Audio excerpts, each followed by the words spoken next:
It's when it's red, isn't it? Is it working? It is working. Oh, right.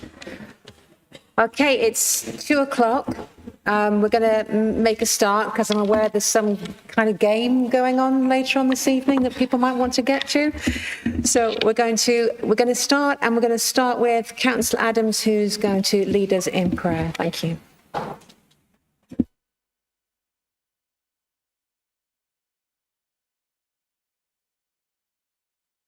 Madam Chairman, we were all shocked to learn of the tragic murder of Anne Widdecombe. Only at the last council we remembered Joe Cox and David Amis. And I remember well the murder of one of my heroes, Erin Eve MP, by Irish Republicans in 1979. A war hero who escaped from the impregnable Colditz Castle. These people all exhibited the Christian value of courage. Courage to stand up for and serve others. On Sunday, Bear Grylls was featured on Songs of Praise, a man with undoubted courage, and as I learned, rooted in Christian faith. He closed with this following reading and blessing. Trust God from the bottom of your heart. Don't try and figure out everything on your own. Listen for God's voice in everything you do. Everywhere you go, He's the one who will keep you on track. May the light and love of the Almighty fill your life with truth and peace and strength. Amen.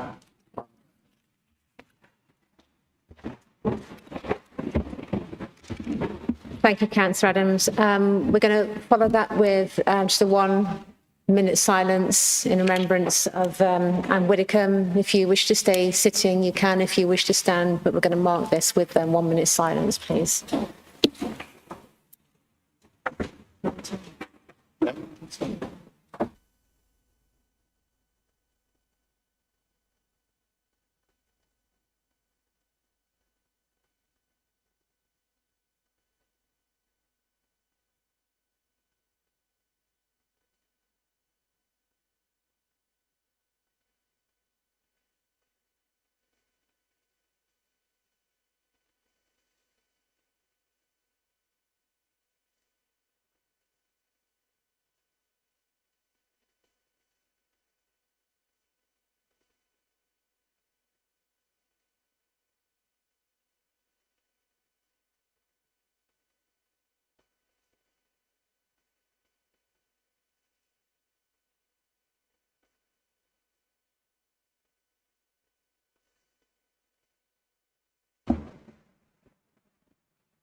Thank you. Please be seated. Okay, we're going to start with apologies. So we do have apologies from Councillor Foster. But if you'd like to give any apologies, Councillor Price. The apologies are as follows: Councillor Chambers, Councillor Redfern, Councillor Hunter, and I'd like to mention that Councillor McGuinness is running late. Thank you. So if we go around the rest of the party, please. Thank you. I think everybody else is present. Okay, everybody else is present. Thank you very much. Okay, let's move on to item 2, declaration of interest. Are there any declarations of interest in the business before council today? Declare a non-pecuniary interest, please, in item 11. I'm the worship leader at Great Hucklow Unitarian Chapel. Okay, thank you. Any more? Okay. So I need to remind members that a blanket dispensation has been granted by the monitoring officer that allows all members to discuss and vote on matters relating to member remuneration without falling foul of the rules around declaring interest. So all members are free to speak on and vote on item 9 of the agenda. So first, some housekeeping. This meeting is being streamed live, I hope. It is. And available through playback through the council's website on our YouTube channel. You should be aware that the council is data controlled under the Data Protection Act. and data collected during the webcast will be retained in accordance with the Council's published policy. If any member of the public has concerns about this, please speak to a member of staff. Please ensure that your phones and IT equipment are either on silent or turned off. When you're speaking, please speak clearly into the microphones so that both the council and members of the public can hear you. Please press the button once to speak and once at the end of your speech. Please ask for assistance from Democratic Services if you need any help with this. So I'm just going to talk about some of my civic duties since the last meeting. There's been quite a few, but a couple of highlights for me have been the visit to the Crouch Memorial Pilgrimage, where I was accompanied by Councillor Wilson as my consort. And that was an incredible experience on many levels. And the first time I had been to the Crouch Tower, where you can see all 7 counties. All 7 counties, and I was lucky enough that it was clear that day that we could see that. And I was told that on a clear evening, you can see Lincoln Castle from here, which was where I was born. So I will be visiting it in the dark at some point.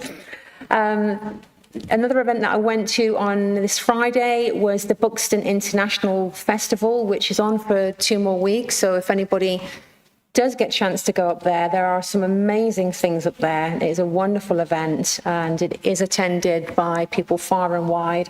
And I did meet a lovely gentleman and his wife called John, who'd come all the way from Australia for the event. So it is right on our doorstep. So I would encourage anybody to go up there and have a look. Okay. Item 4 on pages 1 to 20. That's to approve the minutes of the annual meeting held on 27th of May. So I would like to move that these minutes are approved. Could I have a seconder, please? Thank you. Are there any comments on accuracy only? No? Okay. So can we please move to the vote then? You need to vote on usual, that's it.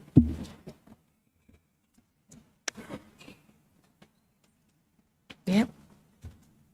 Okay, the minutes are approved. Item 6 is the report of the leader of the council and the members' questions on the report. So, Councillor Graves. Thank you, Madam Chairman. I was going to say quite a few things today, but with recent incidents, I think I will keep it short or shorter. I want to pause and remember Anne Widdecombe. I had the privilege of serving as the National Nominating Officer when Anne stood as one of our candidates. I met her only a handful of times, but every single one left the same impression. A woman of total conviction, sharp wit, and refusal to bend to fashion or pressure. She has said what she believed, and she believed what she said. Her murder is an act of pure evil, and the vile, gloating comments made by parts of the political left in its aftermath are utterly indefensible and deserve our strongest condemnation. Anne gave decades of her life to public service. The best tribute we can pay her is to carry on with the same courage she showed every day of hers. Thank you, Madam. Thank you, Councillor Graves.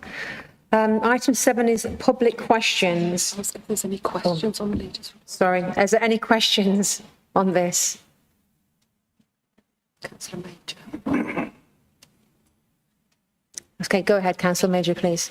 I just wanted to take the opportunity to share the leader's thoughts about Anne. I met Anne when I was less than half the age I am now at an event in Ilkeston, which I know many of you know well, and there was a campaign going on about some house building at the time. It's amazing how things repeat themselves. But she left an absolutely lasting impression on me, and she's part of the reason why I'm here today. And like Councillor Graves and the leader, I deplore any political violence from anything, and people who are gloating about it. It's just sick, Chairman. So I just wanted from our side to share those thoughts and remember Anne for the formidable political beast that she is. Thank you, Councillor Major. Any more comments? Okay, thank you. Okay, moving on to item 7, public questions. You can find these printed on page 21. Questions and answers have been published on the council's website, and for viewers at home, a link is available on the YouTube channel. Dr. Terry is not here with us today, but Mr. Jones, if you have a supplementary question, please come forward to ask it.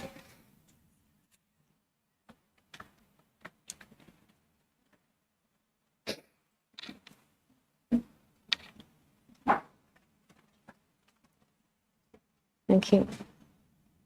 And just a reminder, for supplementary questions, it is just a question only. All right, bless you. Thank you. Thank you.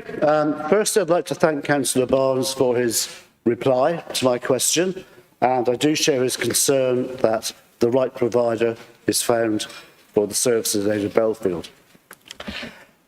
He misses out one thing. I'd like to ask him a question about this. He mentions the library, he mentions the residential care, but he doesn't mention the cafe and the community spaces located in the same building, which have become increasingly popular and important to the residents of Belper. In fact, if you go there on a Friday morning, you probably won't get to sit down and have a coffee, it's that busy. So I'd like to ask him, please, does his answer also include the cafe and the community spaces?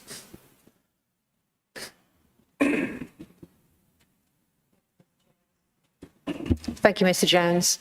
Would you like to respond, Councillor Barnes? That works. Thank you, Chair. Thank you, Mr. Jones. Before I answer that, I just want to clarify a couple of things with you.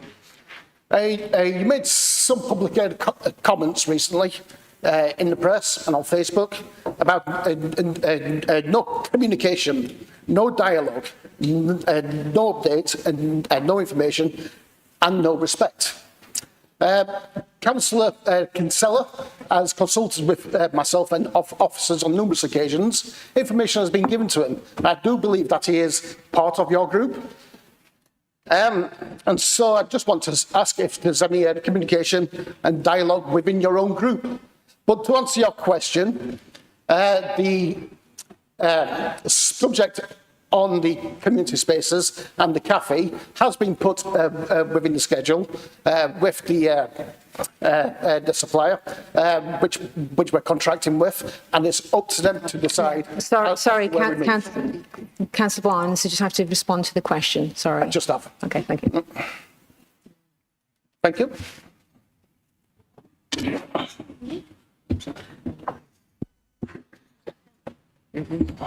Thank you, Mr. Jones. Mr. Venables, if you have a supplementary question, can you please come forward to ask?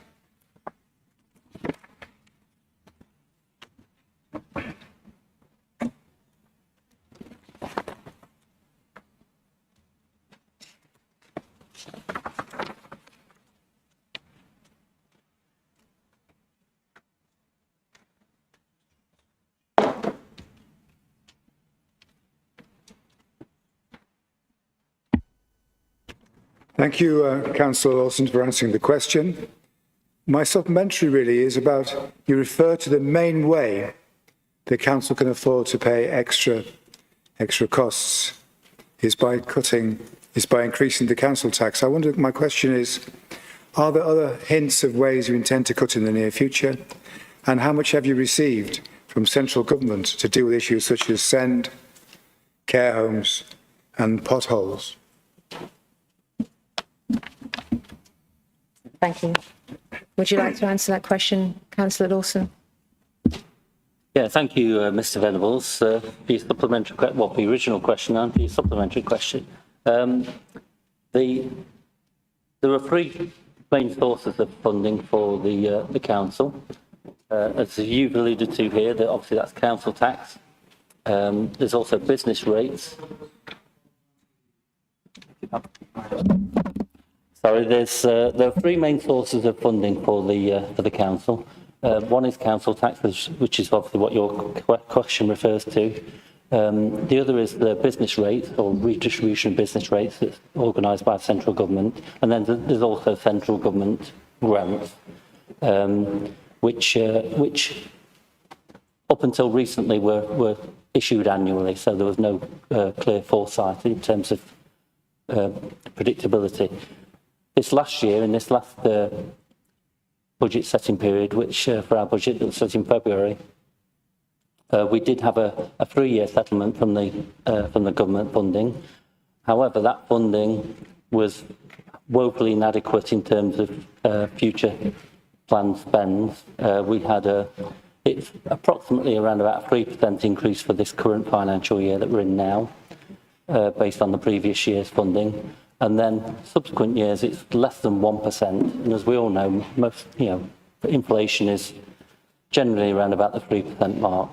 So we're mindful that the only direct control that we have, having those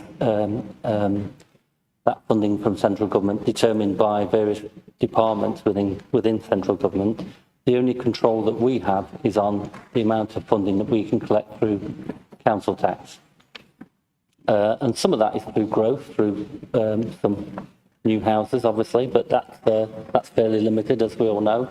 And obviously with that growth in houses comes extra additional draws on our services. Obviously, on the other side of the fence, we face huge pressures in terms of inflationary pressures. Generally speaking, most of the council services are facing much higher inflation rates than the consumer price index, which, as I say, is around about 3% at the moment. And so that creates a huge squeeze for us. So that's a large reason, those two factors going to really explain why we needed that 4.9% increase to basically continue funding the services which we're obliged by law to provide in the majority of cases. Obviously, one other aspect that we can try and generate or release resources is through being more efficient, and that's really where my role comes into this, in trying to lead the council in finding as many efficiencies as possible. And we have some significant savings planned in this current financial year. I'm pleased to also report, as we'll come on to later in the meeting, that we've made significant efficiencies and savings in the past financial year as well. And those have mitigated the need to increase the council tax by the maximum amount. Hopefully that answers your question. Cheers. Thank you, Mr. Venables. Okay, we're going to move on to item 8. It's petitions, and no petitions have been received. Which takes on to item 9, is the Members' Allowance Scheme Report. So Councillor Graves to move the report, please.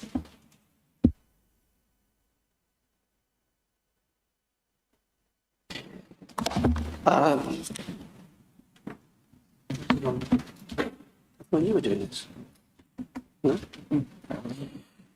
Madam Chairman, colleagues, I want to start by thanking the Independent Remuneration Panel for the work it has put into this review, and Peter Clay and his fellow panel members for the time they gave to it. I'm also grateful to Councillor Dale for engaging in the process. Let me deal first with the recommendation I support without reservation.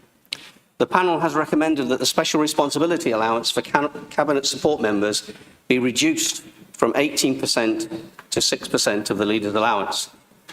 I put that proposal to the panel myself because I wanted flexibility to appoint additional cabinet support members without increasing the overall cost to this council. The panel looked at the role in detail, the 4 to 8 hours a week involved, the nature of the work, and concluded 6% was about right. That is exactly the evidence-based process this panel exists to provide, and I'd ask the council to adopt that recommendation in full. I can't say the same about the panel's other recommendation.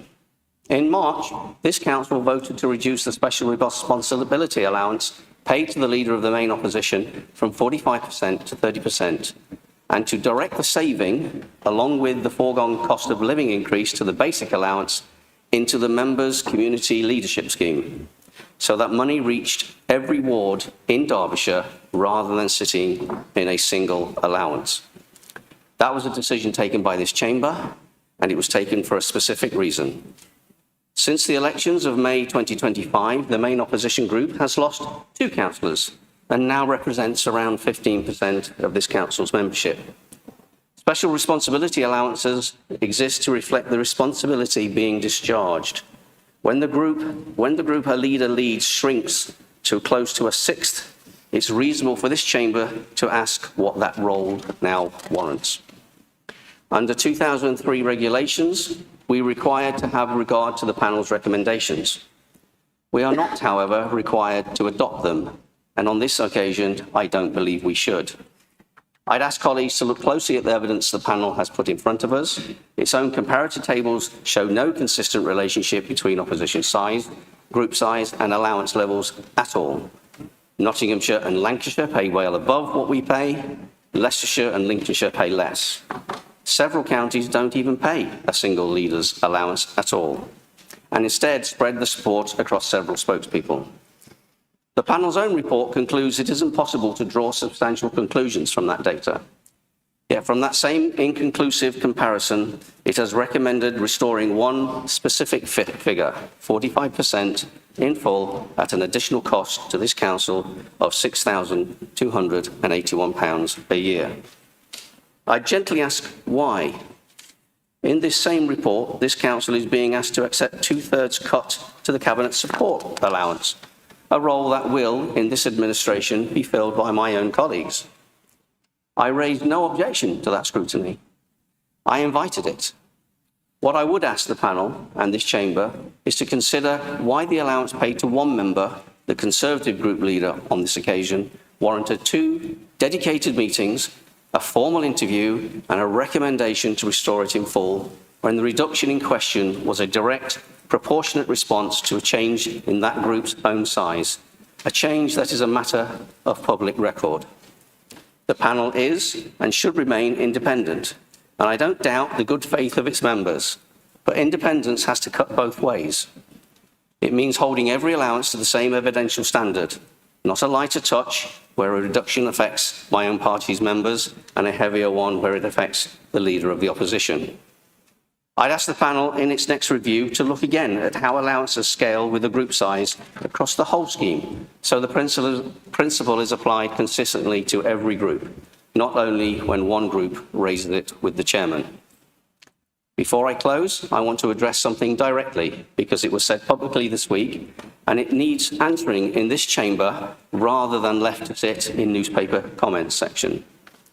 Councillor Gourlay has been quoted comparing this decision to fascism, to, in his words, tanks on the lawn, and to a deliberate strategy to make the opposition poorer, quieter, and easier to ignore. I won't dignify that with a long rebuttal, because it doesn't deserve one.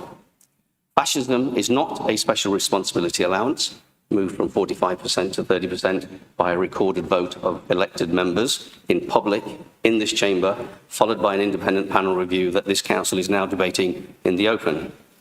It is not a word to reach for because a group shrank from 12 councillors to 10, or because an argument was lost.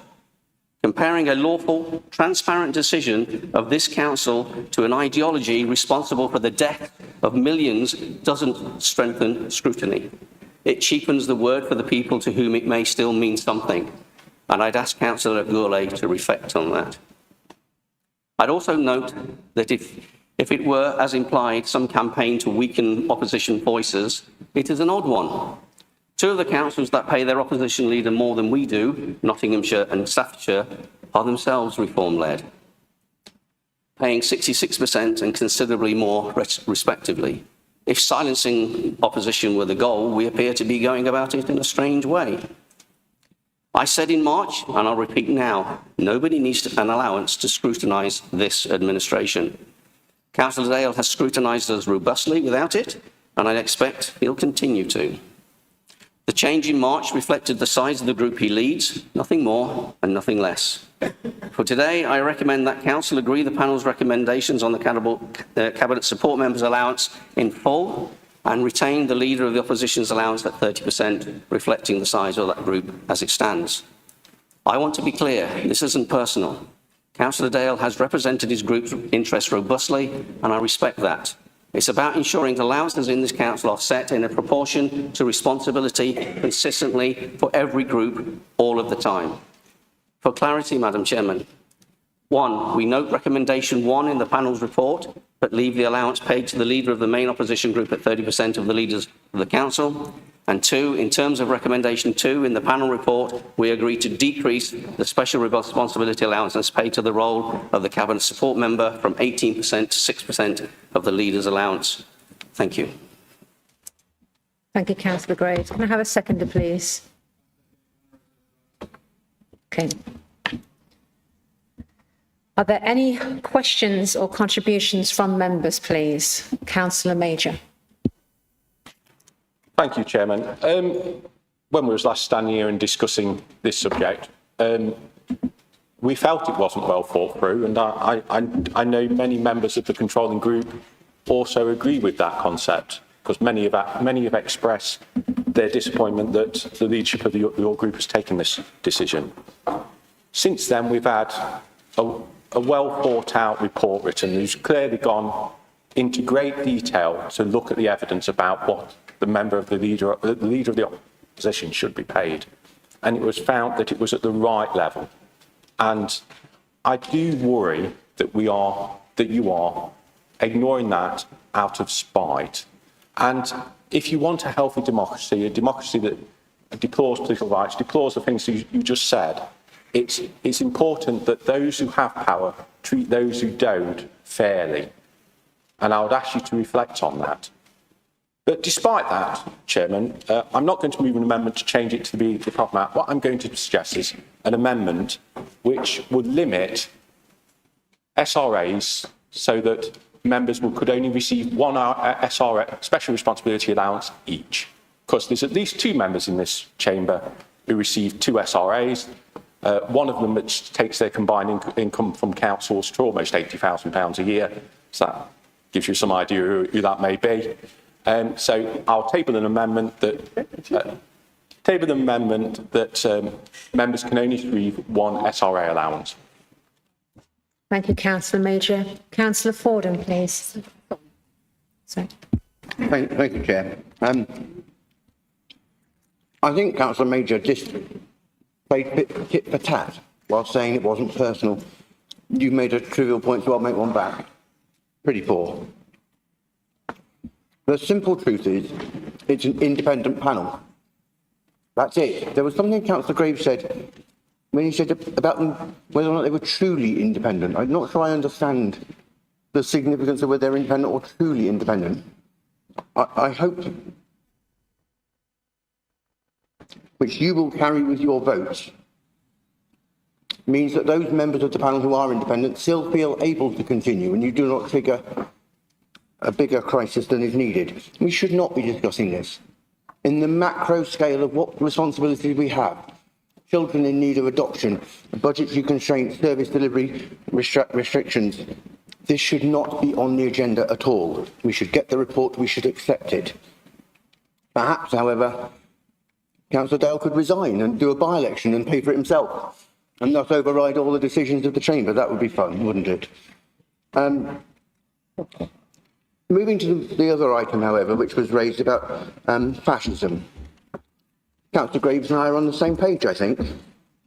Which party cut the time for motions in this chamber, Councillor Gourlay? Which party relegated written questions? Which party restricted public questions? Which party refused to have portfolio holders answering questions when they were in control? Which party closed care homes without consultation? Which party ended call-in and meetings? Which party ended the meeting in 16 minutes to stop us asking any questions? When it comes to objectionable conduct, you certainly know what you're talking about. We need no lessons from the Tories on the paths to which poor democracy is enacted. But if we're going to throw around these words, which form of fascism, Councillor Gourlay? You're a specialist in Rome. So you're talking about Italian fascism, Greek, Spanish, Portuguese, Romanian, or are you just being cheap and throwing out Hitler? It's wrong. You cheapen all of our politics by using these words, and you do us no good at all. I will say reform may have started with a poor judgment on this topic, but as soon as we play the hate cards, we change the debate for the worse, and we have an opportunity to draw it back. If we have a decision we object to, you marshal your evidence, you win an election, you hold an election. You don't just go fascist. It doesn't help. It's wrong, it's rude, it's code of conduct law, and there's a reason why they come to certain people for a quote, Councillor Gourlay, and you know it, and you play it. From the nasty party, the creators of sleaze, the profiteers of COVID and PPE, stuffing the House of Lords, when it comes to ethics, we don't need any lessons from the Tories. Now, there is, however, a slight issue. It's 78 years since the post-war settlement in Britain and democracy took firm footing. And fascism has never occurred in the political discourse. But I say to reform, I urge you in your decisions, in your proposals, in your style, be thoughtful, cautious, measured and considered. You have all of the votes. Whatever you decide will go through. If you then bring through things that look spiteful, individualistic, unnecessary, people will raise the temperature as much as they can upon you. That's not fair on you, it's not fair on us, and it cheapens this chamber. We should be discussing the budget and service delivery. You, however, have chosen to distract it and enabled them to poison it. Please don't do it again. Thank you, Councillor Fornham. Before we go to Councillor George, just want to address Councillor Majors. So just in terms of giving council advice, Councillor Major proposed an amendment to the motion to add some additional words, effectively to limit the number of SRAs that a councillor can claim to one only. So that was proposed. We do need a seconder before we move into any discussion. Thank you very much, Councillor. So we're now in a position where we have an amendment on the table for councillors to now debate. So you're debating whether to include an amendment to the allowances scheme to limit the number of SRAs to one per councillor. At the moment, it's a maximum of 2. So if councillors would like to go into that debate, and then we will need to vote on that amendment and return to the substantive issue that Councillor Graves has put. So we don't do Councillor George. Well, she might want to speak on that. Okay.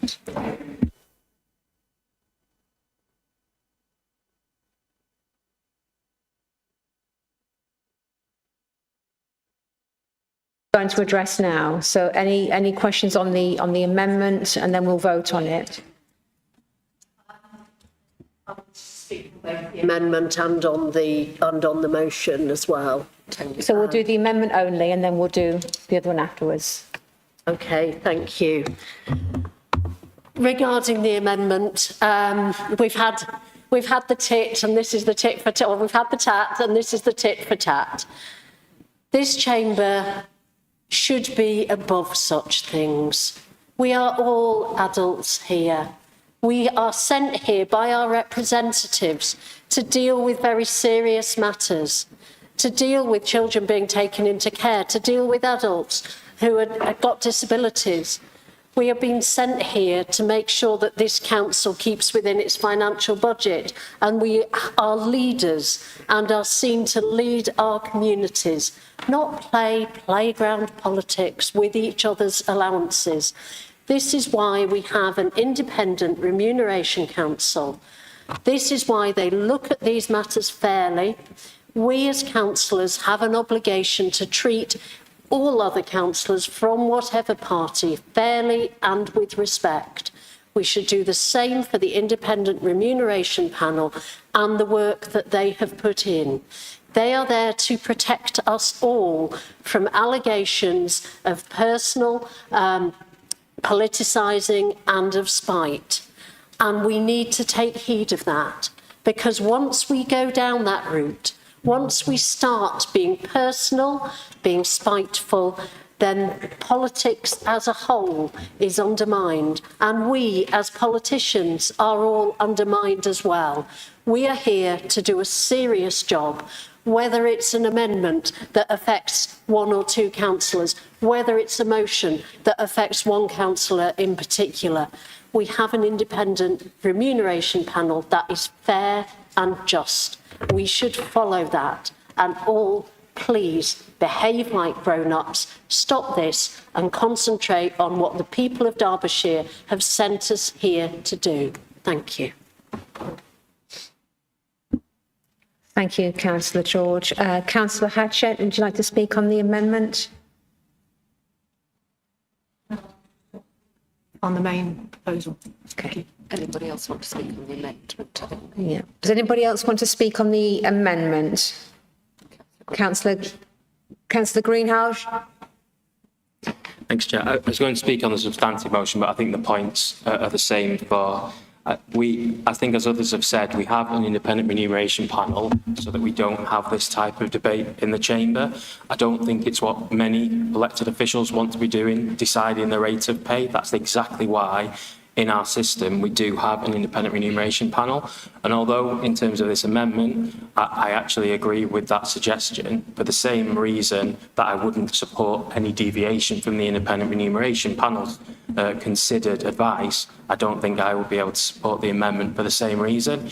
If there is a proposed change to any allowances for any elected official in this council, the proposal should go to the independent remuneration panel. They take soundings, they understand, they look at benchmarking, they understand the pressures of that individual role or roles and make advice to this council. And convention is that this council accepts those and doesn't amend them. Now, that might be not something we legally have to do, but in this country, in this council, lots of our rules, lots of our societal norms are based on convention. Our entire constitution as a country is based on that. And actually, it relies on our leaders in the council, in the country, to do the right thing, to play fair. And at the minute, I think in terms of amending those recommendations is not the right thing to do. And I would advise and counsel the majority group to think wisely on that. And I know you said, Councillor Graves, that this is a democratic organisation. We've decided and debated it. And I disagree with the fascism label, but there is also such a thing of tyranny of the majority. You, as others have said, you are the majority. What you decide today will happen. And that's why there's an extra requirement on you to consider all those things around that I've mentioned around the independent remuneration panel. Thanks, Chair. Thank you. And as nobody else has indicated they want to speak, then Councillor Graves has the right to reply. I just wanted to speak on the amendment, Madam Chairman. Not the amendment, yes. I'm not quite sure that it's acceptable in this chamber to bring such an amendment. I mean, obviously, I'll bow to the advice of the legal department on the basis that it's a very wide and open amendment. It says one allowance. What does that define? Because I saw the opposition party look at me and tell me as if I have more than one allowance. Well, in this council, I only have one allowance, and I have no idea why you think I have more than one. So therefore, I'm wondering, what do they mean? Do they mean because I'm a councillor in another council?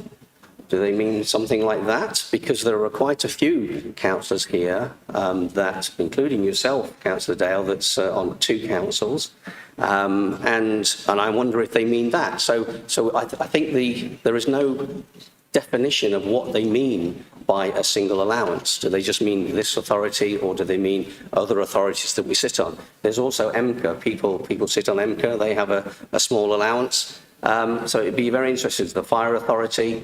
Do we just remove all those? So I would reject this amendment on the basis that there is not enough detail, Madam Chairman. Thank you, Councillor Graves. Unfortunately, Councillor Dale, you don't have the opportunity to speak on this again, but I can invite Councillor Major to close the debate. We've already moved. Nobody. and then move to the vote. We'd already closed because nobody else wanted to speak at that time. So because we've closed it, it is Councillor Major can close the debate. Absolutely clear, Chairman. My amendment was towards SRAs at the single authority. So you would only allow one SRA at Derbyshire. I understand that the ACAS committee, you also get an allowance for the chairman and deputy chairman. I wouldn't. Alan might help be telling me that he doesn't claim that allowance. So if that's the case, that's great. But I take the point about the tit for tat, and to some degree, I agree that we shouldn't get into this state, and I'll reflect on that. But I do believe there is a real strong argument that says that if you're getting 100% allowance doing one job, getting another allowance on top of that isn't the same as changing the overall allowance of one particular member. And I think it is probably a fair thing to do. It would release £13,000 that we could put into membership allowance scheme, which I know, because we've looked at the list, not all members are spending, which I think is a shame for some of the members in some of the areas. I look at Ilkeston, for example, where some of the members haven't spent all their allowance.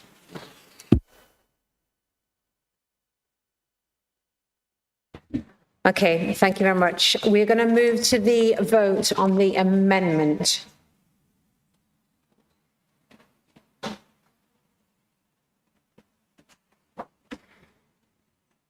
So green is to accept the amendment, red is to not accept the amendment, and yellow is abstain.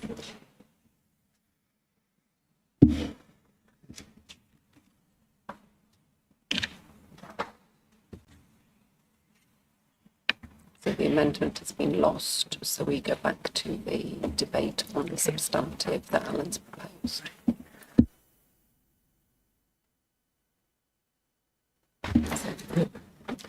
So that's been lost. So now we're going to go back to the debate, please. So does anybody want to speak on that, please?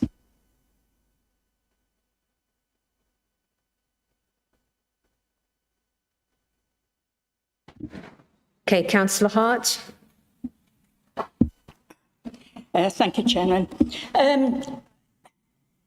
I was slightly worried that the leader mentioned in his opening speech on this that the words were that less members in the opposition, the major opposition, was less work.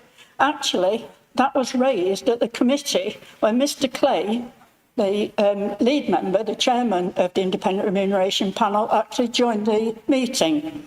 And that was a question that was asked by one of the Reform councillors. Well, surely, less members, they've got less work. Mr. Clay actually said, no, that is completely wrong. Actually, it probably puts more work on the Leader of the Opposition to make sure he's got time and effort to robustly challenge the leading and the controlling group. So all I'm saying is Mr. Clay has been chairman of the Independent Remuneration Panel. He has a very, very good reputation. And in fact, I believe now he's chair of the MCA Independent Remuneration Panel. That gives you an idea of his standing and his worth and what people think of him. And I just think that to ignore what is a very robust, as far as I'm concerned, a very robust report from him, they normally are quite bland, if I put it that way. This is quite a robust one, and he's definitely in support of replacing that amount to the Leader of the Opposition. So I just cannot believe that members and the Reform group, I hope that they've all sort of thought about this, and it is just a mean, disgraceful and nasty, spiteful thing to do, and hopefully they'll vote to replace this amount to the Leader of the Opposition. Thank you, Chairman. Thank you, Councillor Hart. Councillor Hobson, please. Thank you, Chairman.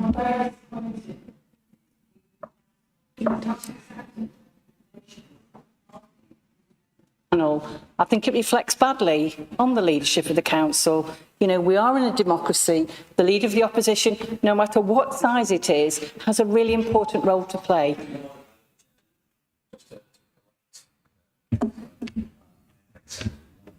recommendations. But you haven't accepted all the recommendations. Thank you. Thank you, Councillor Hobson. Councillor Clark, please. I was pleased to read this report by the Independent Remuneration Panel, which sets out the case for their recommendations in a fair and transparent way. This is important. Members' allowance should not be open to change at the whim of whatever group is in control. The Council has to take regard of the panel's report, and I do hope it will be accepted and close what's been a really unpleasant episode.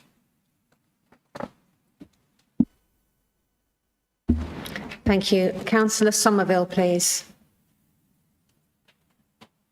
I just want to start being a bit personal, actually. It's a lot of money, right? You know, it's a lot of money, and you know, it made me feel a bit queasy. And during obviously these discussions that took place behind closed doors previously, when we talked about pay rises, a potential pay rise, which we went against for everyone in the council. It's the first time in my life where I haven't been directed. It's not been my own money, effectively, where I've sort of need to decide how much pay rise I'm getting. So it is a weird feeling. Just most of my thoughts, actually, Councillor, forgot your name. Anyway, Councillor Fordham covered off for me. But one of the things I'm really getting from the left side of the chamber today is I really disagree with is we live in a democracy. We will be judged by the decisions we make. We should be judged by the decisions we make. And I think the sort of reluctance to form your own opinions and vote on that, I think it shows sort of why we have a vast bankocracy, for example, in Westminster. It's why we just rely totally on other groups rather than actually the elected people making decisions and being judged on it. I think that's such an important thing, even on these decisions here. So I think that's really important, and it's just sort of like a sort of robotic response. Well, they've said it, you know, we must vote for it. I find it really dangerous. And then again, Councillor Hart quoting there's some sort of evidence because someone in the committee on a report we've all read has because it's some part being brought up. It's just showing your reliance on these sort of unelected groups, and I think it's quite dangerous. So I'll be voting against it. Thank you. Before it, yes. We're changing. Councillor Hatchett, please.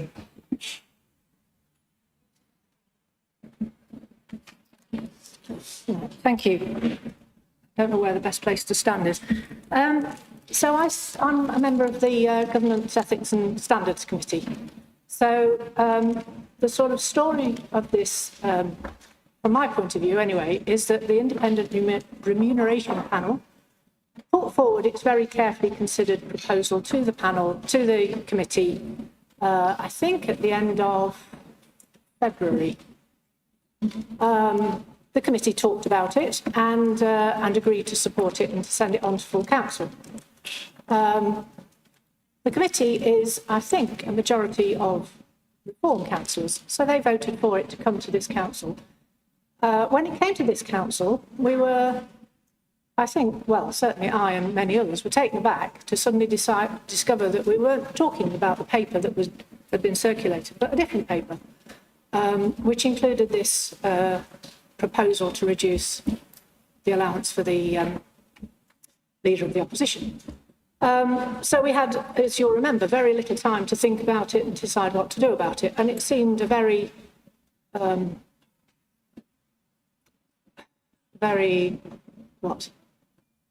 poor way, that's not a good word, but a poor way of handling affairs. It did not seem to me the way to run a council.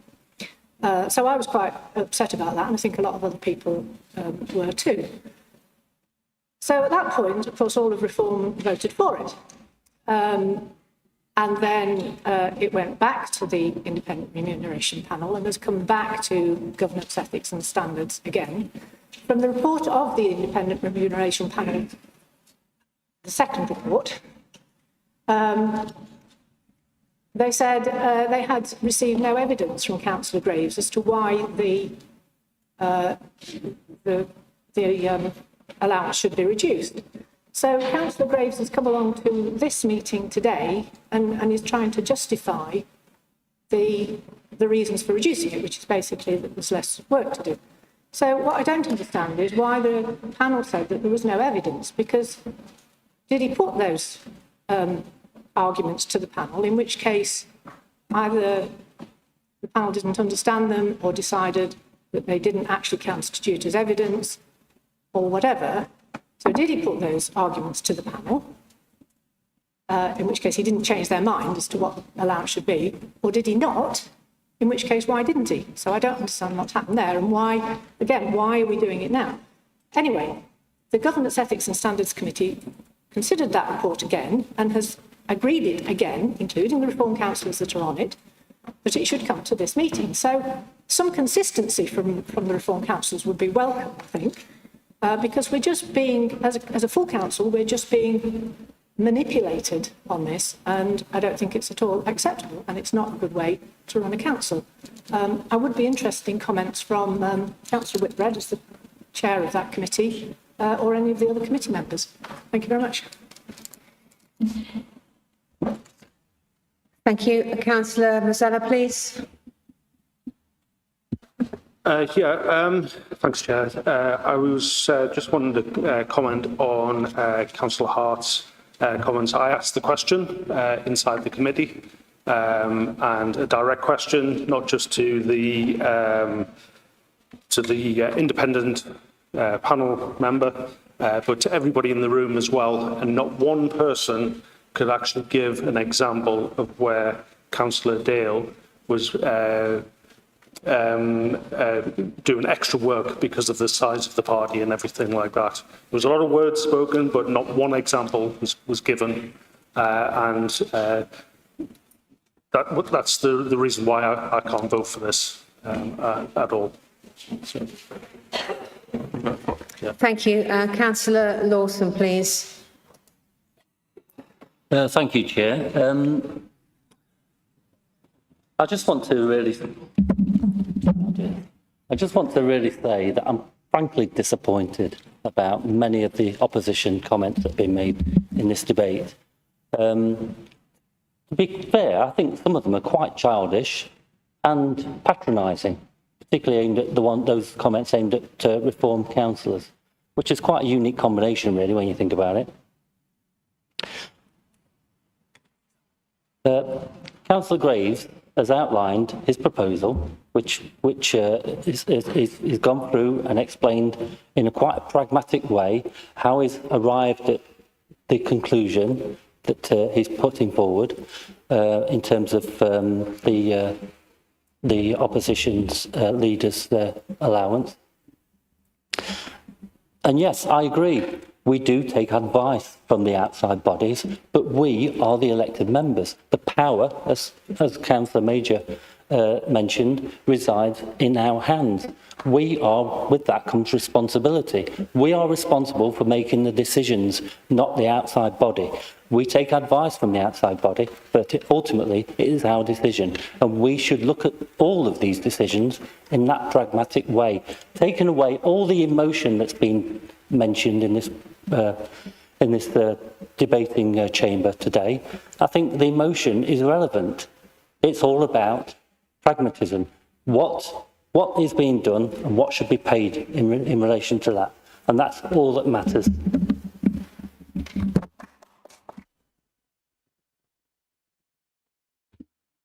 Thank you. Councillor Snowden, please.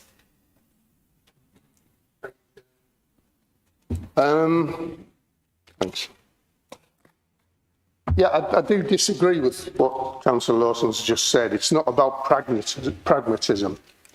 It's actually about transparency. And we've got established positions in this country where authorities, whether they're local or national, put decisions that affect them financially to an external independent panel. That way it maintains transparency on decisions made of how much remuneration that they get.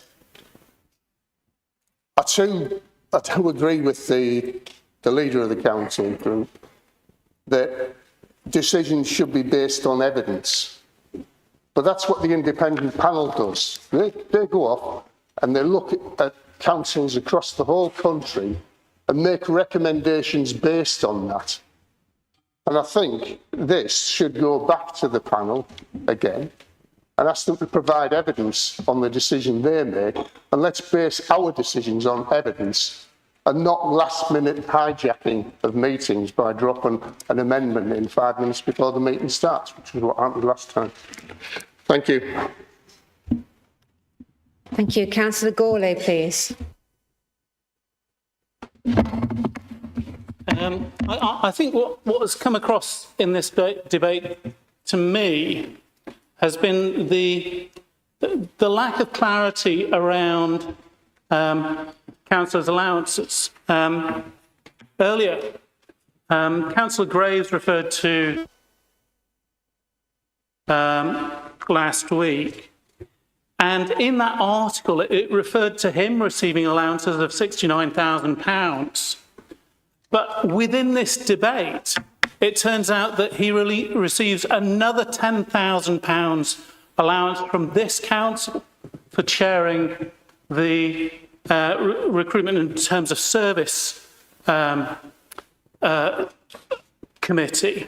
And also he's admitted that he receives another external allowance from the East Midlands Authority. It's clear that very few people know how much Councillor Graves earns. He also referred again to the reason why, purportedly, he has cut the opposition leader's allowance, which was to give more money to the community groups that apply to councillors for small grants. But there was a recent Freedom of Information request on how many of those grants are actually awarded. Now, I'm quite proud to say that the Conservative group, councillors within the Conservative group, spent their entire allowance. But councillors in other groups, most pointedly in the Reform group, did not spend their allowances by thousands of pounds. Now, I can say, if Councillor Graves wants to increase the amount of money handed to community groups to increase community value, then he should be looking at his own party members, his own group members, rather than trying to force opposition to take less money and later on in this meeting to curtail debate. Councillor Monkman, please. Yesterday I had the fortune of spending some time with some sixth form students who came to Amber Valley Borough Council to learn about how we all got here and what our previous experience was and how we became councillors. And I've never been happier in my role yesterday of spending time with them, and today I've never been more embarrassed. I don't think any of us were elected to have this conversation. I'm quite sure that any residents that are watching us today would feel the same way. I was really pleased to be able to join this chamber, and I'm embarrassed today. I don't know what we're discussing. We've had a panel that have given us a recommendation. That's it. We get recommendations on lots of things. We are not above them in any way, shape or form. Their panel is there to do that, to do a piece of work, and they've done that piece of work. I am sitting here cringing. I am embarrassed for us today. We've got much more important things. I know all of you will have the same emails that I get regularly about casework. We're not discussing that. We're being self-indulgent, and I've got to say I'm embarrassed for us today. Thank you. Councillor Reid, please. Addressing some of the comments. First of all, Ed Fordham, I actually agree with a lot of what you said earlier, and I will be trying to, people know I can get quite passionate, and I'll be trying to tone that down to be respectful as possible. I'd like to first start off with Councillor Monkman's last comment. Yes, the panel made a recommendation, but we are an elected member organisation to make decisions on behalf of our constituents. If we don't have the decision-making ability on whether to choose or to reject recommendations, so what's the point of having elected members? Let's rule by committees and panels and their recommendations and put them into law. We get the choice as to what recommendations we believe are right and not. And that's what we've done. This is democracy in action, and we are accountable for our decisions. We are accountable for what we do. And I'd like to address the leadership grants, the membership leadership grant. When we took power in this place, we found that the community membership grants were actually, up until that point, about £8,000 a year and were rolled over in a 4-year term. And there are reports of some Conservative councils with COVID and the cost of leave increase banking up to £40,000 to use just before their elections, and essentially you could use the term buying votes and spending it in the community all in one go.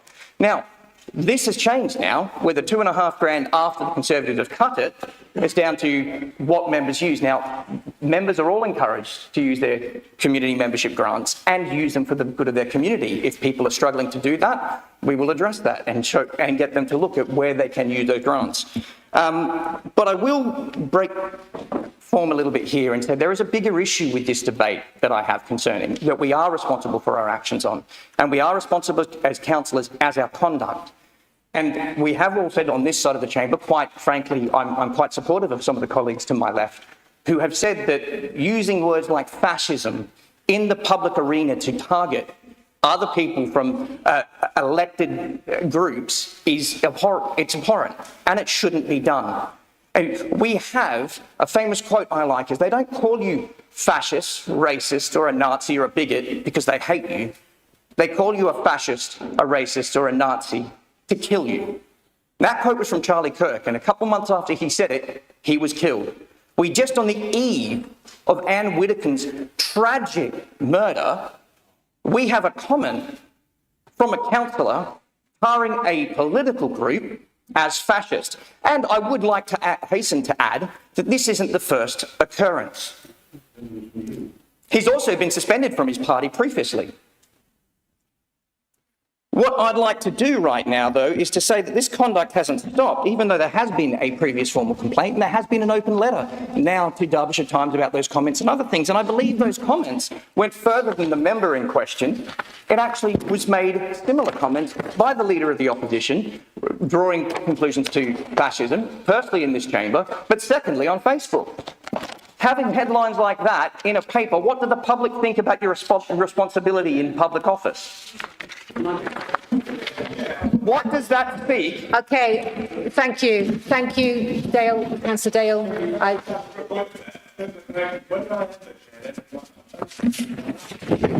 You were commented on a news article. I didn't say you were, but that okay.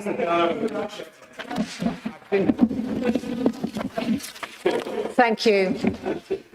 The point is, it's been... It's not a personal attack. Okay, right. I just need everybody to calm down. We are debating councillors' allowances, please. If we can keep it on point, tie it up quickly. I'll tie it up quickly. My point, what I would say is the conduct of some of the councils and members of this council in that particular group does not reflect the accuracy of democracy. The targeting of what they do to other political opposition in trying to target them with a different label. Okay, I'm going to shut this down now, Councillor. All right, well, let me put it this way. If the Leader of the Opposition feels that he is correctly...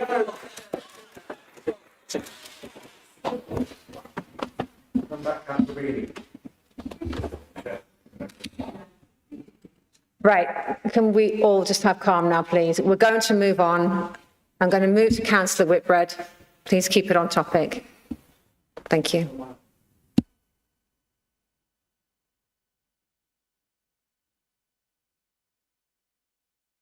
He doesn't want to hear me. Sorry, thank you. I'm raising really just to address Councillor Hatchett naming me in this. We work well together in the guest committee, and to my understanding, and I'm fallible, I'm more than happy to admit that, my understanding is that we accept a report. It is not our duty to change the report or to change the recommendations within that report, within the confines of the guest committee. Sorry, I'm sorry. I will be looking into that immediately after this meeting, because if I've been going wrong on this, I don't want it to be falling at anybody else's feet. This could be me that's going wrong with this, and thank you for So I think we're doing right here, and it's something that I'll discuss with Councillor Hatchett once I've had confirmation to make sure that we are, as a committee as a whole, doing the right thing when we bring things into this chamber. So, thank you. Thank you, Councillor Whitbread. Councillor Dale, please, calmly, nicely. Thank you, Chair. It's been an interesting debate. I think, firstly, I would mainly like to thank the Independent Remuneration Panel for the considerable amount of time and work that they put into doing this review. It's clearly been a thorough, independent and evidence-based review. Back in March, when we originally had this decision the last time, I argued that if members really felt that this role, the role that I occupy, should be reviewed or should be changed, then the proper process was to ask the IRP to do a review. And the correct course of action was to do that rather than making a political decision. And there is such thing as the tyranny of majority, as Councillor Greenhill just said. So rather than making a political decision, send it to the Independent Remuneration Panel. Politicians, whether it's MPs or councillors, should not be responsible for setting their own pay. And so I'm pleased that they have done that review. It's been back to front. It shouldn't have been done that way, but they have done it. And they've reached an outcome. If they'd have reached the other outcome, if they'd have said 30% was fine, I would have voted for it. And I always would vote for whatever the Independent Remuneration Panel decides, because really this isn't about me personally. It's not really about a particular figure. This is I've consistently maintained that councillors shouldn't determine their own allowances, and that's exactly why we have independent remuneration panels. The panel has obviously reviewed the conclusions. They found no evidence. The points that we were given last time around benchmarking have just been completely debunked by this panel's report. So they could see no justification for lowering it. They were disappointed and rather surprised at the approach of the Reform opposition, the Reform administration in taking this forward. And really, I think that's significant because it demonstrates that the decision taken in March was not supported by independent evidence. It was a politically vindictive decision, in my opinion.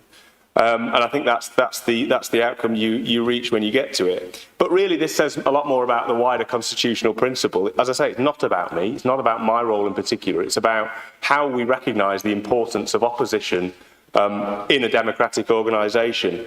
And a healthy and effective opposition is absolutely fundamental to good local government.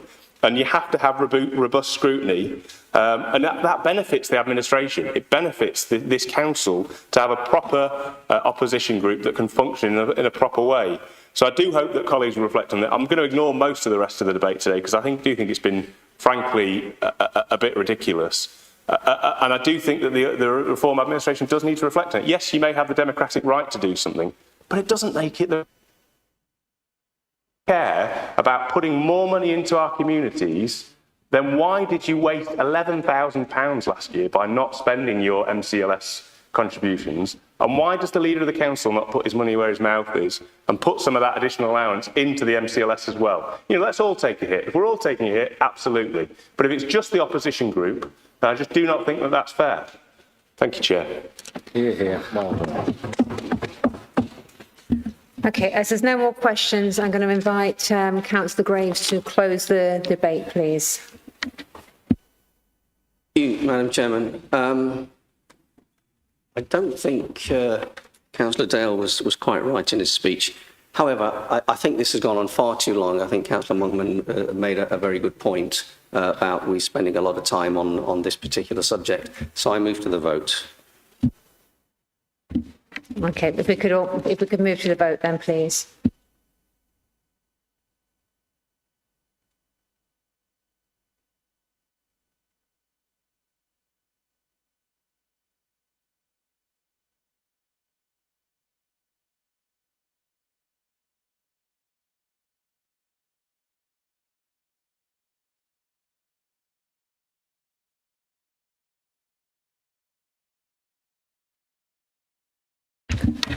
Okay, that's carried. We're going to move on to item 10, and that is to approve an updated set of financial regulations. So, Councillor Whitbread, can you move to the report, please? Thank you, Madam Chairman. If anything, I can promise that the next 3 items on the agenda will be less contentious, less exciting, I should think. The financial regulations form a vital part of this council's constitution. They're essential in order to maintain financial control across the council's various departments. This update is a part of the regular review process, essential to maintain accuracy and legality and to meet the requirements of the council. The changes are noted in section 2.6 of the covering report and have been highlighted throughout the document in red for all to see. More broadly speaking, the changes seek to improve either the administrative efficiency of the council or to strengthen our financial governance. Ultimately, by approving of this update, council will be helping to ensure that the authority's financial governance arrangements are both appropriate and fit for purpose. It is worth noting also that these changes have undergone scrutiny and oversight at both the Audit Committee and the Governance, Ethics and Standards Committee. And as another note, aside to what's in the pack, the document comes before council today, having undergone a real labour of love. The inherited document was in a bit of a mess. With years of tweaking and updates, it had left it in a state not too dissimilar to a bag of snakes. The information was correct, but the usability of the document as a tool left something to be desired. And thanks to the hard work of the author and their team, we have before us today an accessible, practical, usable, working document. While still not a fun read, it will make understanding the financial regulations simpler, make following the procedures easier, and improve the overall effectiveness of our financial college. So I move the recommendations as written. Thank you, Chair. Thank you. Can I have a seconder, please? Councillor Graves. Thank you, Councillor Graves. Are there any questions or contributions from members, please?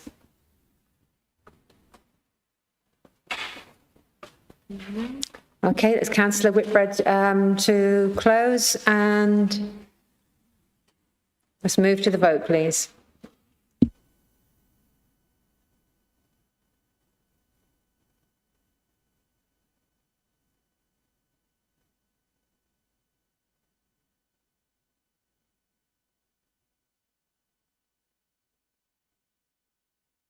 Okay, that's been approved.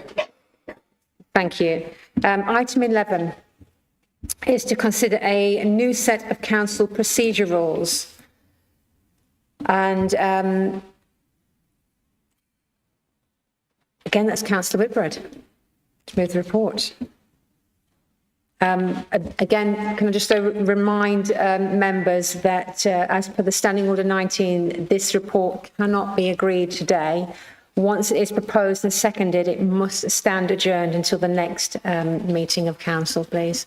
Go ahead, Councillor Whitbread.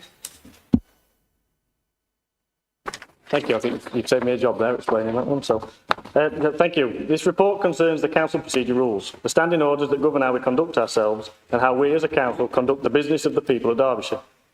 The report has been developed by our monitoring officer in conjunction with the Governance, Ethics and Standards Committee, together with input from a cross-party working group and those brave souls who have recently taken on the mantle of chairman.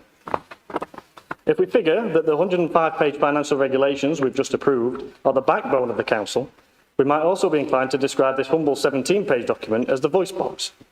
This council exists for one purpose: to give the electorate, our electors, their voice. As elected members, there can be nothing more important than the fulfilment of that duty. This document I bring before you today instructs us on exactly how we are to deliver on that duty.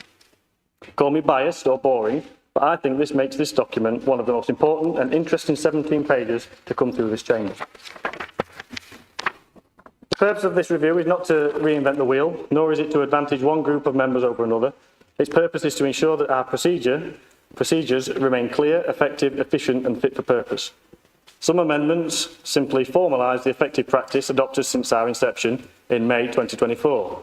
For example, having a deadline for questions to be submitted means that there will be less need to defer questions or to submit subpar or hasty answers. Cabinet members now have a greater timescale to investigate and formulate their response, providing the member or resident with the best, most accurate answer possible. Likewise, there is now the provision of written answers ahead of council. This, now formalised change, means that we save time in the chamber that was previously spent reading out questions and answers, allowing more opportunity for the real meat, the supplementary. The meat of the questions, the supplementary. There is also a deadline for answers to be submitted by Cabinet members. Questioners will now receive their answers before full council, the day before, as opposed to when they arrive in the chamber. If a Cabinet member fails to answer in time, they will have to deliver their answer here instead. These three changes alone improve the flow of business in the chamber, give more opportunity to the public and to members when asking questions. They allow Cabinet the time to provide thorough and considered answers and ultimately increase the level of accountability for those in the highest of offices. I suspect there will be particular interest in the amendments here concerning the speaking times. The working group spent a good deal of time considering this issue, and I'm pleased to say arrived at what I believe is a sensible conclusion. To those introducing reports, motions or substantial items of business, they will have adequate time to properly explain them. Where debates are concerned, there will be a reduction in the amount of time each member may speak. This is in order to maintain focus and allow maximum engagement across the whole chamber. When it comes to questions, there has been a change in procedure, not in limit. Instead of totting up 150 words on the fly, a task that is nigh on impossible, questions are now capped at 1 minute. More than enough time for any question, providing the preamble is kept to a minimum. There were references in the meetings of guillotines of old, and it was thought to give the chair clear, explicit powers to be able to extend, should there be a speaker struggling to deliver in the minute allowed. One amendment I'm especially pleased to see formalised is the chair's ability to adjourn for consideration of an amendment, to allow members sufficient time to properly read and understand before the debate begins. It has often been the sensible custom of this council to permit such an allowance. Stating this custom explicitly in the rules demonstrates our determination to lead a fair council. It sets the tone as one which values a considered engagement over political expediency. Informed and considered decision-making is the very least we owe our residents. Likewise, the new power for the chair to extend the meeting is welcomed. Should there be a need to get through the last few items, it is now at the discretion of the chair. No longer does there need to be an explicit motion to extend. Finally, I must address a change that I was more than dubious about in the first instance, and that is prayers. Church and state, keep them separate, was my official take originally. I have changed my tune over the last year. Whether a believer or not, this is a part of our culture. I was fortunate enough to grow up singing hymns and visiting churches. It gave me a sense of community, of belonging, and of shared culture. It gave me a connection to the old world, the world of my heroes, my parents and my grandparents. I may not yet be a Christian by belief, but I'm most ardently a Christian by culture. This small gesture, to keep those connections alive, brings members together in a moment outside of politics to reflect and reminds us of power and the faith, remind us of the power of faith and of words. I hope my apparent Damascene conversion inspires the support of others present here today who are less than comfortable about this particular edition. I'd like to place on record my thanks to the officers involved at all stages of the review, particularly to the monitoring officer, to the members of the cross-party working group whose contributions, though not all implemented, played an important role in the shaping of this document, to our former chairman and to yourself, Madam Chairman, for sharing your experiences and expertise through the process. I would also like to thank this council and its leader for entrusting this task to me and for the support in getting it here before you all today. Chair, I believe these amendments represent a measured, practical and proportionate update to an important part of the Constitution. They strengthen, clarity, support effective debate and ensure the procedures remain fit for purpose. I move the recommendations as written. Thank you.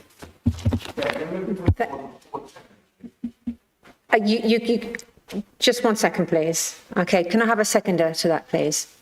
Thank you.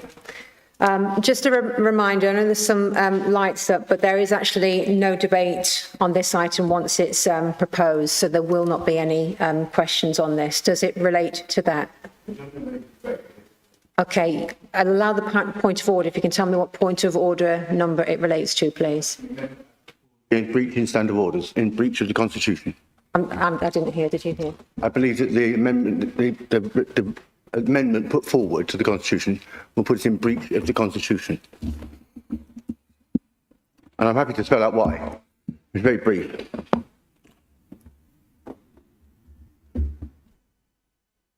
Yeah, the amendment is for the debate. So, yeah, okay.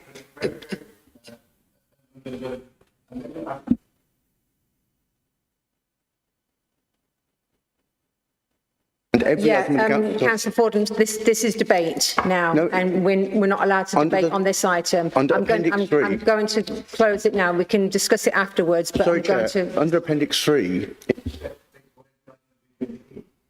not drafted for prayers. What Councillor Lewis has just wished for has not been articulated in writing. It will not be in the Constitution. And yet you've inserted one word prayer in Okay, one Councillor item. Ford, I'm going to stop you because this is debate now you're doing that, and it's not for debate, okay? There's a special rule in the Constitution that stops it, so it's not going to be debated right now. If he's got any specific questions. Okay, and you can raise them with Helen afterwards if you wish to, and she'll explain it to you. So, we're going to move on to item 12. The report of the Governance, Ethics and Standards Committee, and it's Councillor Whitbread again.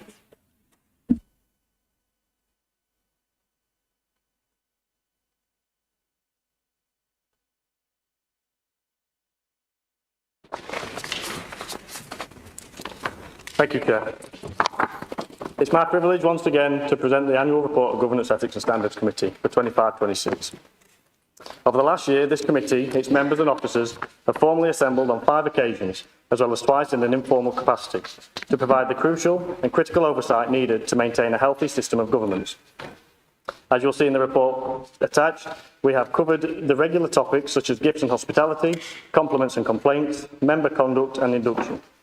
We have also covered less regular items, including amendments to the Constitution, the Government's Code of Conduct Review, and 2 reports from the Independent Remuneration Panel. Now 3. We welcomed and introduced new policies to both Cabinet and to Council, with items such as the draft whistleblowing policy and the Code of Good Practice for Statutory Officers. As Chair, I'm happy to report that across all the items noted above, I have received a consistently high level of engagement from all attending members. Debates have at all times been polite, reasoned and constructive. Discussions have been open and friendly, creating an environment that encourages thinking aloud without risk of reproach or scorn. I am proud to say that despite the diverse opinions often presented, the slings and arrows of politics never make it past the door.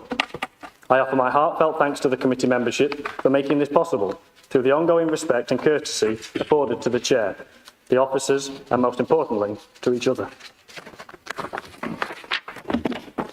Whilst not a scrutiny committee, there have been many opportunities for the tugging of threads and plenty of questions presented to the reporting officers. One of the frequent requests we have made as a committee is for the addition of greater historical and statistical context within the report. Whilst this additional context has been competently and readily given by officers at the committee, I have made a push for this to be included in the reports as standard for all to see. Something I'm happy to report has already taken effect in the most recent Code of Conduct report. The readiness to oblige and to satisfy our curious and often pedantic lines of inquiry and intrigue is greatly appreciated, and I thank all the officers that have worked hard to present or compile reports that are put forward before the committee.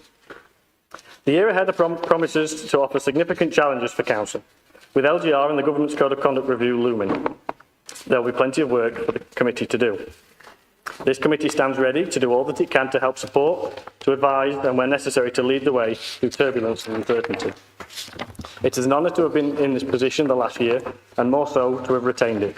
I thank you all for listening, and I commit myself once again to this committee, this Council and to the people of Derbyshire. Thank you, Chair. I move... Thank you, Councillor Whitbread. Can I have a seconder, please? Thank you. Are there any questions or contributions from members on this item, please? Councillor Major, that was quick. I wondered if the Chair of Governance, Ethics and Standards Committee will share with me a view I'm starting to have, which is that, and it's not just towards any one particular group, but it seems to be something that's happening across to all councillors' groups, is the increased number of the complaints that are being issued about members. And it does concern me that they can be quite frivolous complaints. I mean, I had a complaint made about me about a bar chart, for goodness sakes. So some of these complaints are frivolous, and I just wondered if the chairman of the committee shares my view on that there appears to be some of that going on across all parties, and if there's anything he can do to, when those type of circumstances are, to speed up the process, because Derbyshire seem to be particularly slow at dealing with complaints against members. So I wonder if you had any view on that.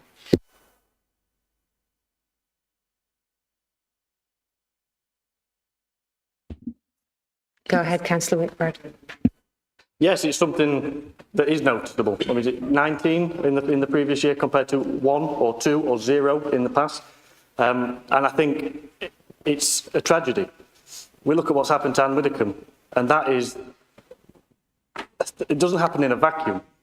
There is an atmosphere around politics, something toxic and violent, and I am worried about it. I am concerned about it. You see it in there. Say some are frivolous. So, many are, debunked, rejected, not found to be substantive. There are more being picked up politician to politician that we've ever had before. This is again something. It's that toxic. Sorry, Chair. It is something I'm very concerned about, and something that we are looking, as I mentioned in the notes there, at the historic compared to today. What could perhaps be done going forward? But in terms of, going forward, I am equally worried. We all know of cases of threats, of assaults, of comments made by people in this chamber, whether it be mocking somebody for their disability or maybe it would be this fascism comment that's been made. And this, every time we throw that muck, we're all swimming in the same pond, and the pond becomes muckier and muckier and muckier, and eventually we're all just going to be very poorly fish. And I don't know if that's the way to end missed comments, but can we just be nice to one another? Is it that difficult to be civil and to be nice? No accusations there, but I think the world would be a better place if we just have a bit of civil. Anyway, thank you.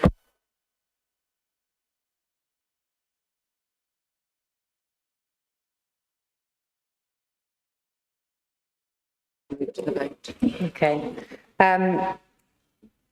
Nobody's indicated to speak any further than that. It's a good place to stop, I think. So can we move to the vote, please?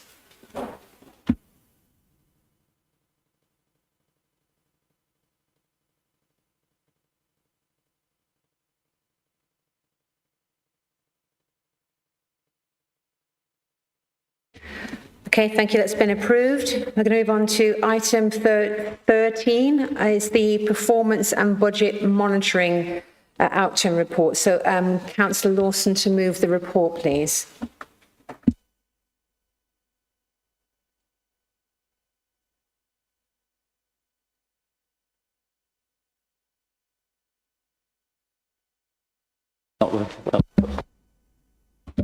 There we go. All right. Thank you, Madam Chair. It's my privilege to present the report of our Director of Finance regarding the performance monitoring and budget monitoring outturn for the financial year 25-26. As at quarter 4, obviously the year end of the 31st of March 2026, which was the first year of this present Reform UK administration at Derbyshire County Council. I must remind everybody, particularly the public that may watch this online, that although this was the first year of that Reform UK Council, we effectively, the budget was set by the previous administration. So we're delivering on that. We were delivering on that budget. There's an awful lot of detail in this report. I won't bore you with all of that detail. I just wanted to highlight some of the things that I think are important. Particularly in the first couple of pages of the report, the performance report, there's a lot of highlights there in terms of outcomes. And I've been particularly vocal about trying to focus on outcomes within the council. And like I said, there's quite a lot of positives to shout about in here. There's a couple that I'm particularly, like I say, excited about. One is the expanded fostering capacity with 16 new foster carers approved, which brings the total to 203 active fostering households. I think that's really, really important going forward. Hopefully we can continue that trend. It's a very difficult achievement, and so I applaud everyone that's kind of contributed to making that happen. I think as another particular outcome that I'm proud about as a Reform UK councillor, but I think again a lot of the credit for this goes to one of my fellow cabinet members, Councillor Hill, and that is the outturn on the road highways programme, which totals the capital programme. This is which totals 61.5 million, which is a 62% increase on the previous year. I think that's an incredible achievement, and obviously that credit obviously goes to all of the highways team. But I mean, beyond those two specific items, I think credit needs to go to basically everyone in the council, all of the employees, all the officers. I think it's been a magnificent achievement this year. Obviously, it's not all roses, it's not all sunshine in the garden. There are quite a lot of significant issues that we still face. Using my nautical analogy, we're not out of the storm yet. There are still some severe storms ahead of us, but financially, and again, I point to outcome 3. Another point there is that our financial performance has improved significantly, with a revenue underspend of 2 million compared to a significant overspend in previous years. So I think, as I say, everyone within the council needs to be applauded for that achievement. As I say, there's lots of detail in this report. As I say, there are certainly some challenges ahead. Just to highlight some of those, we recognise that there are some overspends in certain departments, particularly the two big departments that we have, which are the most important really in terms of delivering services to vulnerable people, obviously children's services and adult care. Those two departments are under severe pressure in many respects in terms of demand and inflationary increases. So we obviously recognise that. I think the one to highlight obviously is children's services, which had an overspend of just under 27.5 million. I think I should point out, I think, because I mean this is my assessment, obviously aside from those pressures, I think there was probably a little bit of optimism bias when it came to setting this particular budget. But having said that, there are also some significant improvements I know that I'm sure we can make in that area.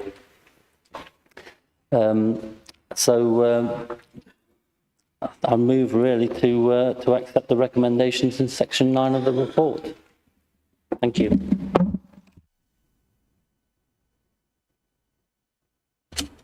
Could I have a seconder, please? Thank you. I'm reserving his right to speak. Are you reserving your right to speak? Okay. Thank you, Madam Chairman. A year ago, this administration inherited a budget set by the previous Conservative administration, a budget that had, for several years running, delivered significant overspends. Today's report shows what happens when you get to grip with that inheritance and manage it properly. We have turned a forecast overspend of £500,000 at Q3 into an actual underspend at £2 million at year end, against a net revenue budget of £794 million. That is financial discipline the Conservatives simply did not deliver. We have strengthened our reserves instead of running them down. We have built the general reserve up to £37 million, comfortably above our £35 million minimum, up from the Conservative era floor of £25 million.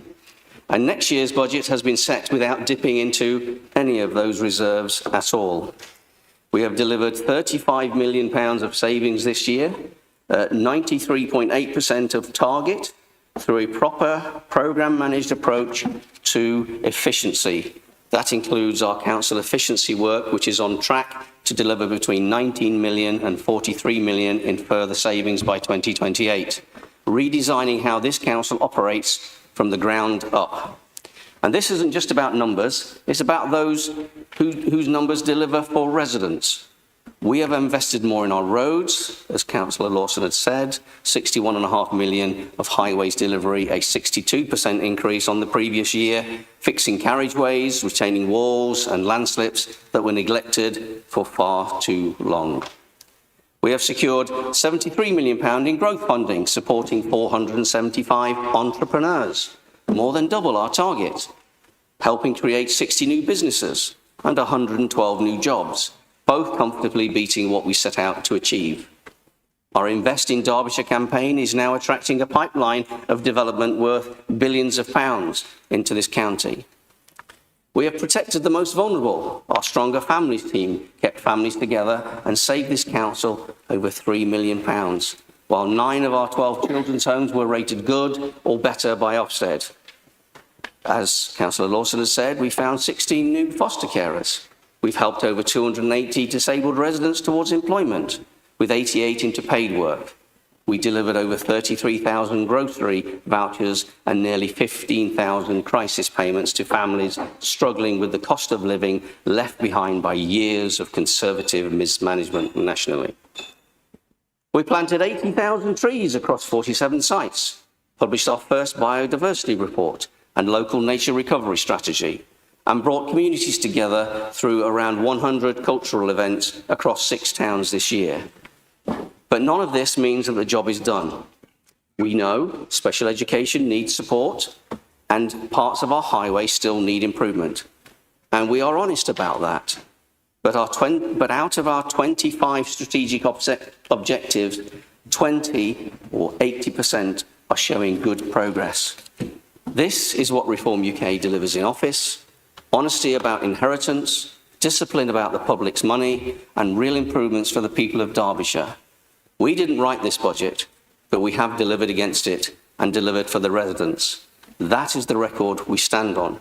And I must congratulate Councillor Lawson for his fastidious work in this area and all the officers that have contributed to this great success.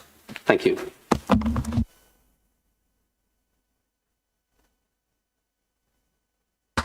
Thank you, Councillor Graves. Councillor Dale, please.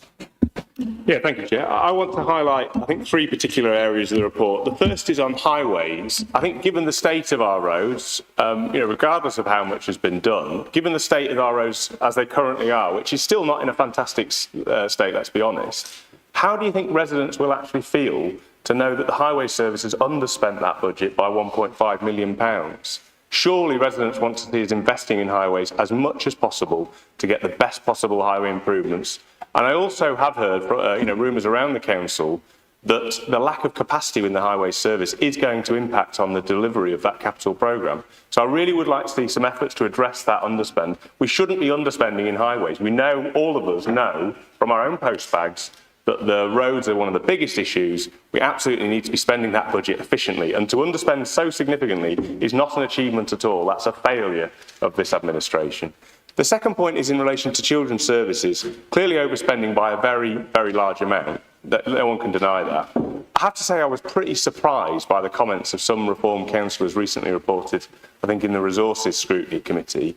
I think we heard the sense that children's services had a sense of entitlement, that they were fed up of all the excuses, that it was all down to parents who were expecting their kids to be ferried around in taxis. We had daft comparisons to Sainsbury's and doing the budget, doing the shop at Sainsbury's. It was really quite ridiculous, frankly, and I think demonstrates a level of naivety of some councillors not understanding the very, very difficult work that children's services do. They make some of the most difficult decisions that this council has to make, and they do some of the most difficult work in very difficult circumstances. It's very well nationally known that children's services has been underfunded across the country for a long period of time. And, these issues are not Derbyshire specific. This is a national issue around the care sector and the care system. And the fact, we discussed it at People Scrutiny recently, and the fact that private profit is being made out of the care of our younger people. And I just think that these comments are really unhelpful. So I would like to see the Cabinet member and the Cabinet themselves actually addressing their own members and giving them a sense of education around what the pressures are for children's services and why those situations are the way they are. Absolutely, we need to do better. We need to push every element of saving and efficiency we can do. But I think it shows a huge amount of disrespect to our fantastic officer team within Children's Services who are working flat out under very difficult circumstances. So I would like that to be addressed as well. And then finally, in relation to adult social care, there's clearly a pressure there as well. And I think one of the key things that this report really brings out to me is about the importance of early intervention. And that's why it's really disappointing to hear that we're going through a process where the enablement team is being reviewed and potentially restructured. And I really think the council needs to think again about that, because that team supports some of our most vulnerable residents. It does an amazing job, and it quite likely offsets additional costs later down the line at the higher end of the spectrum. So I really would like to see some reconsideration of that proposal, because I really don't think that is, I think it's counterintuitive, it's going to be counterproductive. And then finally, we had some residents here around Ada Belfield. I would urge the council to really come clean and be very transparent about what's happening with Ada Belfield. As a previous Conservative administration, we committed that facility would not close. We committed that any existing residents would not pay any more, and we committed that the library would stay open as well. And I'd like to see the Cabinet here matching those commitments and honouring those commitments to residents as well. Thank you, Chair. Thank you, Councillor Dale. Councillor Kinsella, please. Thank you, Chair. Yeah, it's certainly refreshing to be in the chamber, having been a councillor for the previous 4 or 5 years, to hear of an underspend on the budget. So I think, regardless of our political colour, I think we need to welcome that, because it's got to be a positive thing. So I do welcome that, and I do. It does leave me wondering, having spent a time in opposition with the Conservatives in power, what on earth was happening there, because constantly we were dipping into reserves, constantly we were overspending, and we were told that this was unavoidable, this was because of national politics. However, there does seem to be something different happening here. I do have some concerns, though, about the budget. And I know Councillor Lawson has spoken about efficiencies, but I'm kind of interested in effectiveness. Value for money is made up of efficiency, effectiveness, and economy, the money that's spent. And it's this effectiveness that I'm really interested in, because we have made a huge amount of savings, and that's been really necessary. And I just worry a little bit about those savings, because if those savings are so for example, in the report, if you look at 4.23, 4.24, 4.25, it goes on. It talks about vacancies in all of these services: legal services, digital services, business services, economic development, vacancies that have not been filled. I mean, you can do that for 1 year and maybe even do it for 2 years, but ultimately you do need staff to deliver. And I would be interested to hear from Councillor Lawson how, maybe it's a move to digital, I don't know, but how are we not replacing these people? Were they unnecessary? Were they people that weren't delivering? Because there's only so much flesh on the bone that you can cut into, and I just feel that it does worry me that there are a number of vacancies still being held over. So I'd like to know a little bit more about that. And just picking up on the issue about protecting the most vulnerable. I don't get that sense. The two areas of services that deal with the most vulnerable people are children's services and adult social care, and those two services still seem to be struggling hugely. On the issue to do with Ada Belfield, certainly those residents there and the care homes that have been closed, the Reform administration were unable to pass those into the hands of private organisations. I don't think those vulnerable people felt protected. So I do challenge that, and I don't feel comfortable that we are protecting the most vulnerable in society. The two services that are struggling, deal with most vulnerable, are massively overspent again. And the final point I would make would be, I think it's really important that we recognise the hard work that officers do, and I'm repeating some of what Councillor Dale has said there, but I do feel it's really important that I deal with officers from children's services on a regular basis, dealing with casework. I think it's a really hard job. It's a job under high pressure. They're dealing with parents and children who are under pressure. And I just think to describe that service as entitled, I think, and I'm not digging out any individuals here. I'm just speaking up for those individual and those teams that deal with those services. So I just want that put on the record that we know those people work hard. Those views of entitlement, those officers being entitled, I certainly don't sign up to those, and I suspect the majority of the people in this chamber don't. Thank you, Councillor Kinsella. Councillor Barnes, please, go ahead. Thank you, Chair. Just to address a couple of the things mentioned here. First of all, Councillor Kinsella. Yes, it was unfortunate that we closed the homes in December. It was bad timing, which was out of our control. But we made sure that those people which had to move were relocated into better places and supported as well. To come on to Councillor Dale's remarks, enablement service. Yes, we are doing a transformation. There is change. We are getting better results like already. People are getting the right care inside the right place and returning back home more quicker as well. And we're seeing about 900 people additional on top of what we were before. And when it comes to Ada Belfield, it's ironic. Councillor Dale was on Cabinet. And like he should know what the Cabinet paper said. If the sale did not progress, then those like homes would go for disposal, because it was not in the council's best interest due to the amount of cost it would have cost the council to bring those homes back up to scratch. That's all. Thank you, Councillor Barnes. Councillor Major, please. Thank you, Chairman. People have such short memories, and I think there's a lot of failure to recognise the challenges that we faced as an administration, not least of which is COVID.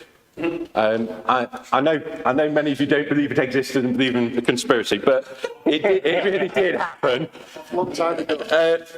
It did impact the budget. And it really did impact Derbyshire, and it impacted the budget. And you have reserves for instances when a once in a generation or once in a century event happens, and you need to draw upon them to get through that event. And that's exactly what happened here in Derbyshire. And it wasn't just that. Off the back of that, there was an inflationary cost, not least from an abhorrent invasion by Russia of Ukraine, which saw massive rises in energy costs. So in the past 12 months, you faced none of these challenges that we had to fight through and get through with a budget.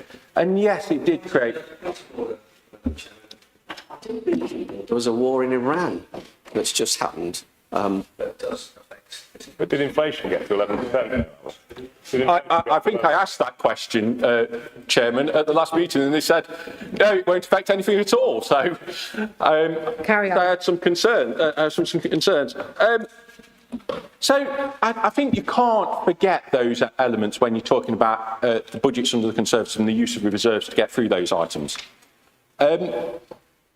What I really want to draw attention on, it's already been drawn attention on by Councillor Dow and Councillor Lawson, is you can't have best of both worlds. You can't say when it's the bad elements, that was your budget, and when these good things happen, it's ours. When it was us that got that extra funding for highways. It's the Conservatives that negotiated that increase from central government and got that extra money. It's a Reform administration that's failed to spend all that money, and it's a Reform administration that hasn't increased highways revenue budget in line with inflation, and it's a Reform administration that's probably going to have difficulty spending that money in the future because of lack of capacity. So when we get to next winter and the roads are in the state they was last winter, it'll be your responsibility. I really want to draw on that. You can't have the best of both worlds.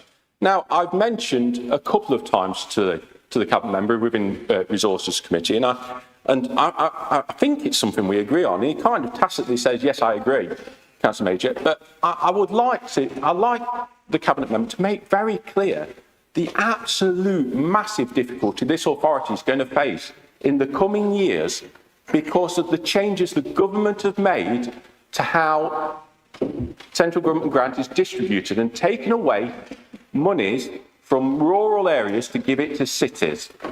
And that impact is going to have a massive detrimental effect on Derbyshire residents. And I hear nothing about it from the administration. And I really hope that he will stand up today and explain how bad that change of government policy is going to be for Derbyshire, because it's been completely wiped over just to try and score some points against a previous Conservative administration. So rather than talking about the past, talk about the future, talk about the damage the central government is doing to Derbyshire, and talk about what you will do to put it right and what efforts you'll make to press that Derbyshire get what it deserves. Thank you. Councillor Hill, please. Thank you, Chair. First, I'd like to congratulate Councillor Dale for actually still being able to scrutinise our administration despite only having a 30% additional allowance.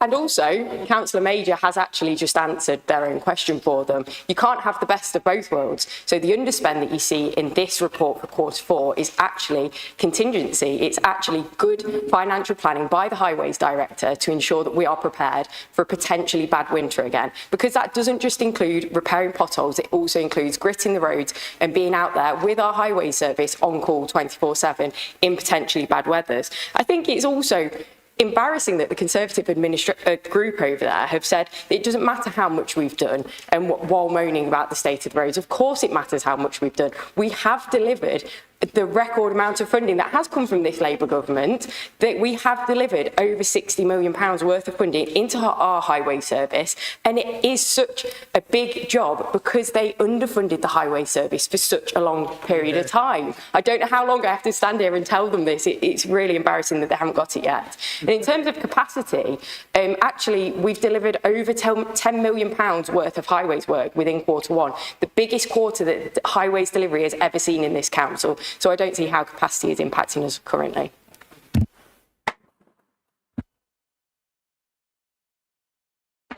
Thank you, Councillor Hill. Councillor Somerville, please.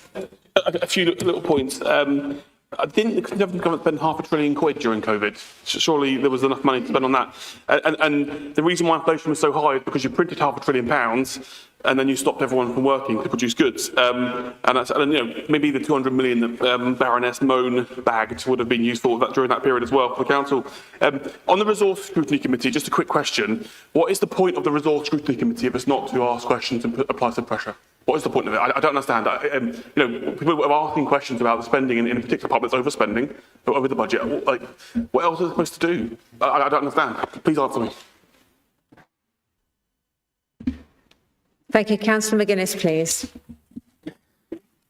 First of all, Chair, apologies for being late. This morning I flew from Belfast to Birmingham, went to Seoul, got changed and got here at 2:45, so I tried my best. And because I've been away for the last week in Northern Ireland, I'm not actually aware of these comments that I've heard about entitlement, but I will definitely look into it. I would like to praise the hard work from Children's Services, and as Councillor Lawson said, there is quite a lot of positive stuff going along around early intervention, around fostering, but we did inherit a situation where there is a huge amount of children more than 20 miles away from Derbyshire, and sometimes they do have to be placed out of county for as part of their care plan, but quite often it is due to sufficiency. So there is a lot of work there, but I would just like to reiterate that the Children's Services work very, very hard. I've only been in the role for 2 months, but I've been very, very impressed. But there's a lot of work still to do. Thank you. If there's nobody else to speak, then I'll invite Councillor Lawson to close, please. Thank you, Madam Chair. I just really want to echo Councillor Graves' comments, really, that I actually feel quite proud that we've delivered what we've achieved in this last 12 months. If you remember, we had on the initial wins that we had in 2025 with our election wins, there was all sorts of calls for they don't know what they're doing. Basically the sky's going to fall in. And actually, look what's happened. We've, like Councillor Kinsella has pointed out, we've probably had the best year in financially speaking anyway, certainly in the last maybe 6-7 years. Just to pick up on a couple of points that were mentioned there.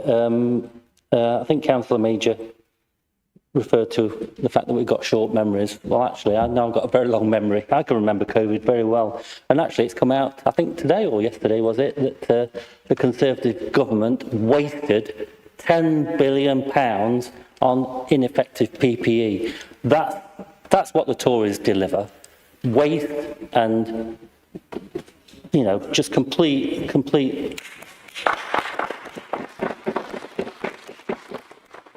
To be honest, I'm lost for words, because I mean it's just despicable, really, what we've had to suffer for the last 14, 16 years in this country, really.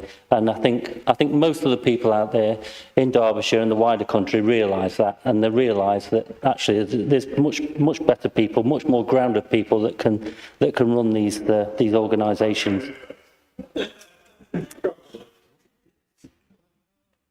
Can you everyone be quiet, please, because Councillor Lawson is closing now, so please have some respect for the person speaking. Yeah, I think, to be honest, I mean, just picking up on that point, it just goes to show, doesn't it, how scared the Conservatives are that they can't even put a candidate forward against. Because they know, even when in the past in that particular constituency they've managed to amount 12,000 votes, they still can't amass a challenge to our leader. Anyway, moving on. Again, another point that was raised about energy, and the war in Ukraine and Russia. Again, I know that Councillor Major used that as a bit of an excuse for some of the flagrant overspending during those years, but he's got to remember that the reason why there was such high energy costs, not just for the council but for everybody in this country, the reason for that was because the Conservative government in the previous 14 years didn't have an energy policy. They were literally closing down power generation all over the place. And not only did they not have an energy policy, but they ploughed ahead with net stupid zero, making us the most expensive country in the developed world for electricity. So, we constantly have to remind ourselves that these fools led this country really down the pan over many, many years. And we, as Reform, have to keep reminding everybody of that, because, for some reason, some people still seem to think that they know what they're talking about when it comes to finance, which they do not. I've not come across a single Conservative that knows what he's talking about when it comes to money. In terms of underspending on the budget, again, I think Councillor Kinsella pointed out that that's probably is actually a good thing, and it is a good and maybe a slightly bad thing in one sense. But obviously that money will be rolled over. It will be spent at some point, or at least held in reserve. But we have to remember that we achieved effectively 99.75% of the budget. We spent 99.75% of the income that we received, and so I challenge anybody over a year to spend 99.75% of something that they planned a year in advance, particularly when you look at an organisation as complex as the council, with the millions and millions of transactions that happen each year. Just a couple of things, just cover off over the comments that were made about the two main services that we provide to vulnerable people. Children's services, there's a lot of, as I mentioned earlier in my initial report, there certainly are a lot of challenges in that area, but there's also an awful lot of good work that's happening, and they are amenable to change. We are changing the way that team works, across the council. They are embracing technology. They are, embracing new ways of working, and I'm confident that we will see some significant improvements in that department, notwithstanding the good work that's already been highlighted by many in this chamber. With regard to adult social care, again I reiterate the same comment really, in that obviously that's the area where the government, the local authority directs most of its resources. It's because obviously it's the area of the greatest need. And again, within that department alone, we were within 1%, I believe, of the budget. So I mean, that's pretty. That's if you take into account. I know that there's in the report it mentions an 8.8 million overspend, but one thing I didn't point out, I meant to earlier in the report, was that 4.8 million pounds of that is actually an accounting adjustment, really, to allow for doubtful or debt. It's like a doubtful debts provision. And that was really, there's been no kind of skullduggery with that or anything. That's the same methodology that's been used in previous years. But because of the economic climate, we've had to provide for another 4.8 million. So in reality, overspent by 4 million, which as I say, is just over I think it was 1.1%. So just to wind up, I am proud that we've delivered what we have. Not just for me, I'm proud for everybody in the whole of the council, as I mentioned earlier. And I think everybody, needs to be proud of themselves in terms of what they delivered. But as I say, we cannot rest on our laurels. There's a huge amount of work still to do. There will be storms ahead, and there will be significant challenges. The funding that we're getting from the government in real terms is diminishing, so that's going to raise its own challenges. We've set ourselves a challenging budget, I think, for this current year. And certainly the year beyond that will be even more difficult.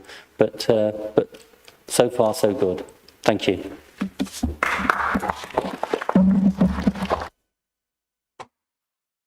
Thank you. We're going to move to the vote, please.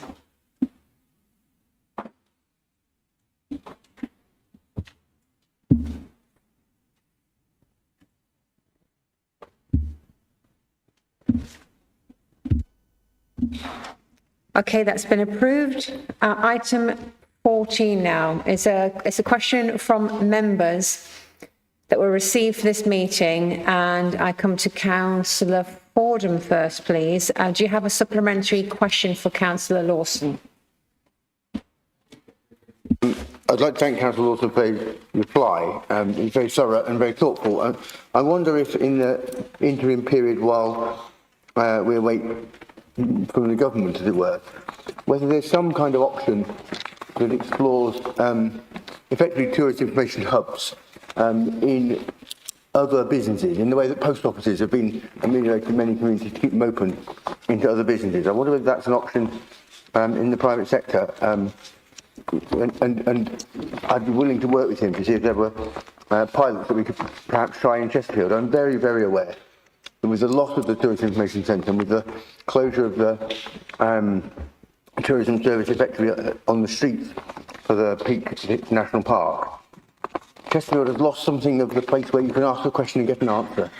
And I think if we work with businesses and if we work in the community, we can get an effective service that doesn't require us to provide it, but enables others to work with us closer and better.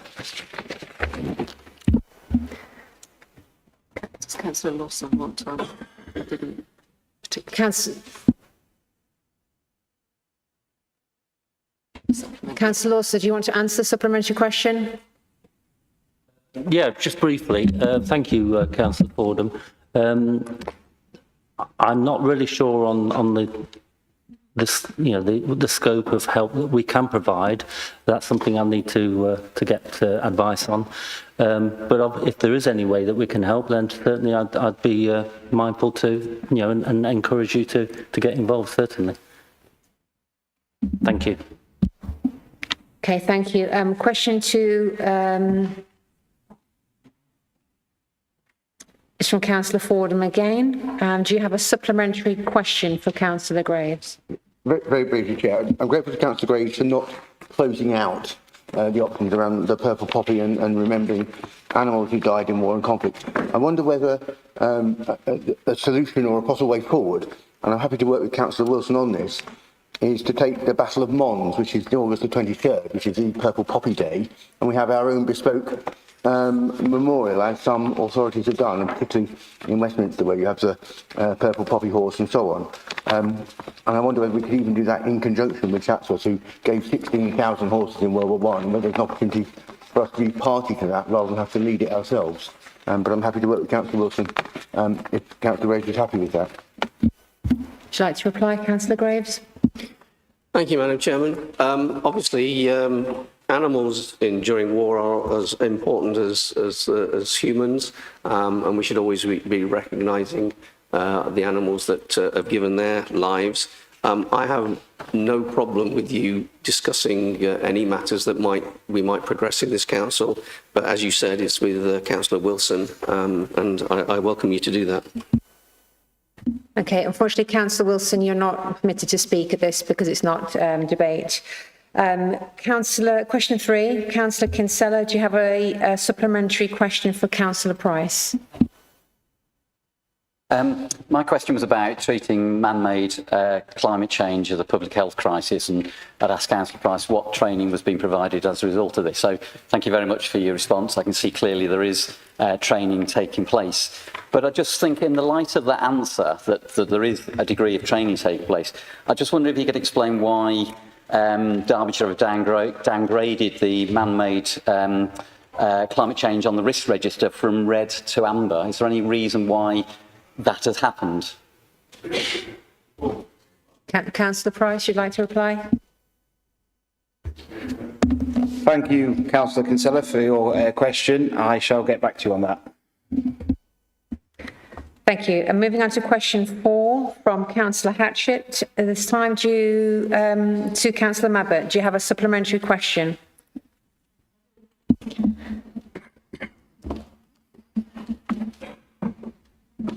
So, thank you very much, Councillor Mabbott, for your answer. Since submitting my question, I attended the quarterly SEND briefing, which did indicate some positive progress on SEND, which was very welcome. But I remain concerned, partly because the problems with SEND seem to extend beyond that department, for example, to the finance team. And I was wondering why my emails to yourself and Councillor Lawson have gone unanswered. But that's not the question here. Partly because I see from the forward plan that SEND is about to be restructured, returning to a locality model that was abandoned in 2024. So what I would like to ask is whether you are confident that this restructure will finally deliver the compassionate and effective service to the people of Derbyshire, and whether, in fact, you are simply watching the deck chairs on the Titanic being rearranged yet again. Thank you. Councillor Mabbott.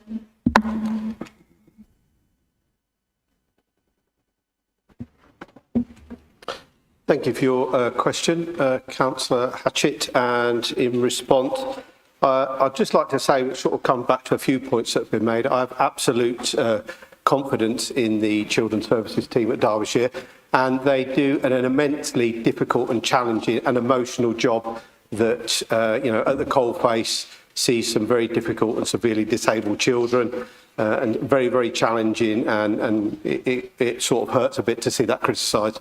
But yes, we are working on a plan, and it's sort of watch this space really. We inherited an incredibly difficult situation, and it is, with your analogy of the Titanic, we're not sitting on the deck chairs, we're trying to turn that around. So, we are moving forward, and we will shortly have the outcome of the improvement board, and that will be a real judge of where we are. Thank you. Thank you. And question 5 is from Councillor Wheelton. Do you have a supplementary question for Councillor Parkin, please? This letter, sent on behalf of all the Derbyshire 10 chief executives in conjunction with the 151 officers, dated the 12th of June. I've had nearly a month, district leaders several weeks. The press article came out on the 7th of July. It shows, since the government's not so fair funding review, the severe worsening financial position for not only councils, but more particularly for LGR, local government reorganisation. Effectively, putting them in the red from day one. May I ask why Reform have not shared this letter and consequent actions to the leaders at minimum of this council and councillors? Thank you. Would you like to reply, Councillor Parkin? Thank you. I haven't seen that letter. I've been on leave for the last 10 days, and so I'm catching up on that. But I will give you a response to that. However, it's fair to say that MTFPs change over a period of time, and they can change quite quickly. And yes, there have been a slight worsening of the position, but why have I not sent it? I've not been here, frankly. No, not from. Thank you. Okay, moving on to item 15 now, notices of motion. We've received 4 notices of motion, the first of which is from Councillor Graves. So, Councillor Graves, would you like to move to the motion, please?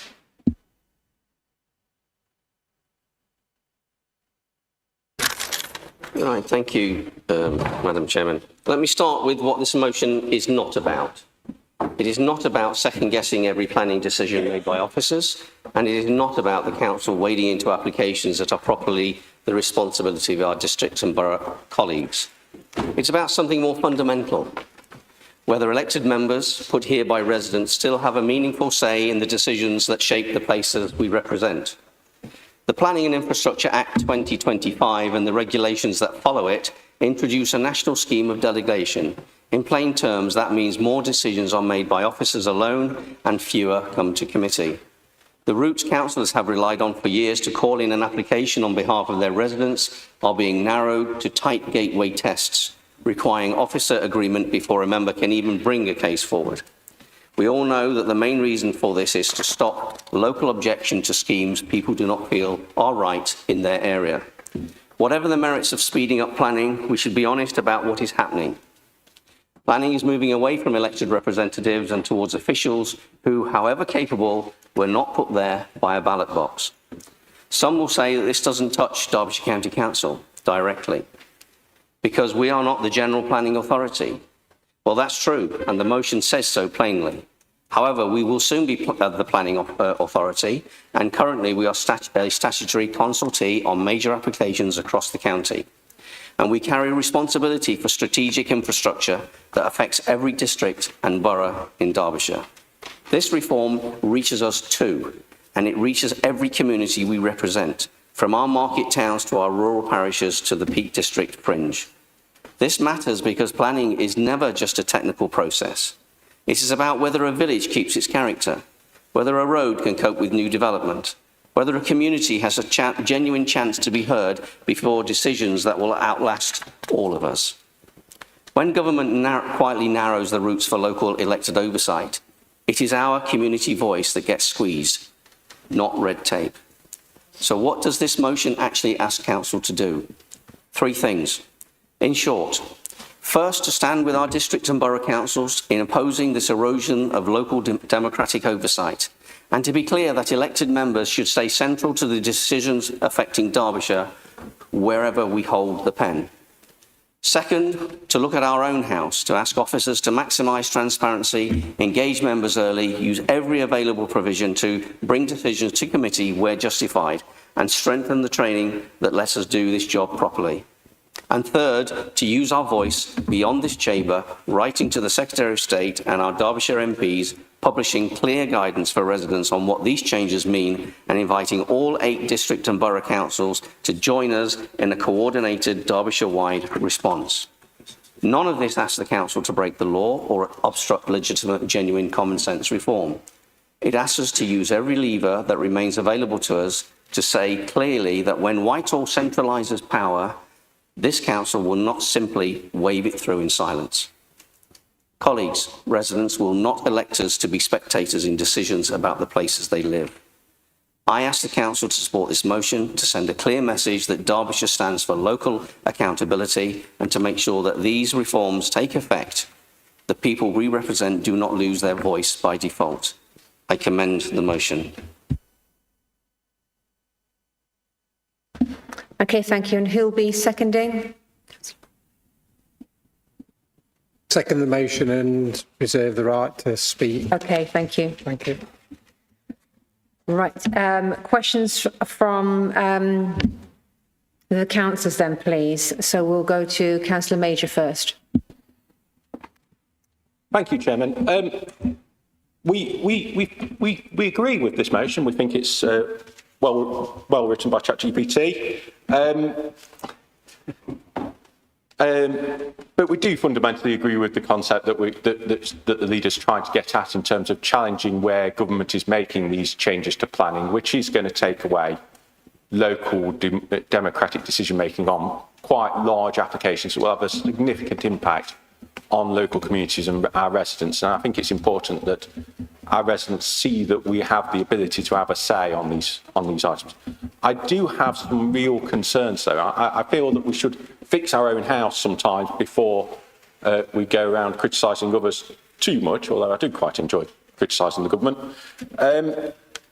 We've gone through a local plan that eventually got abandoned at Erewash, and we have quite a number of quite large planning applications now in front of us, as I'm sure many of you have as well.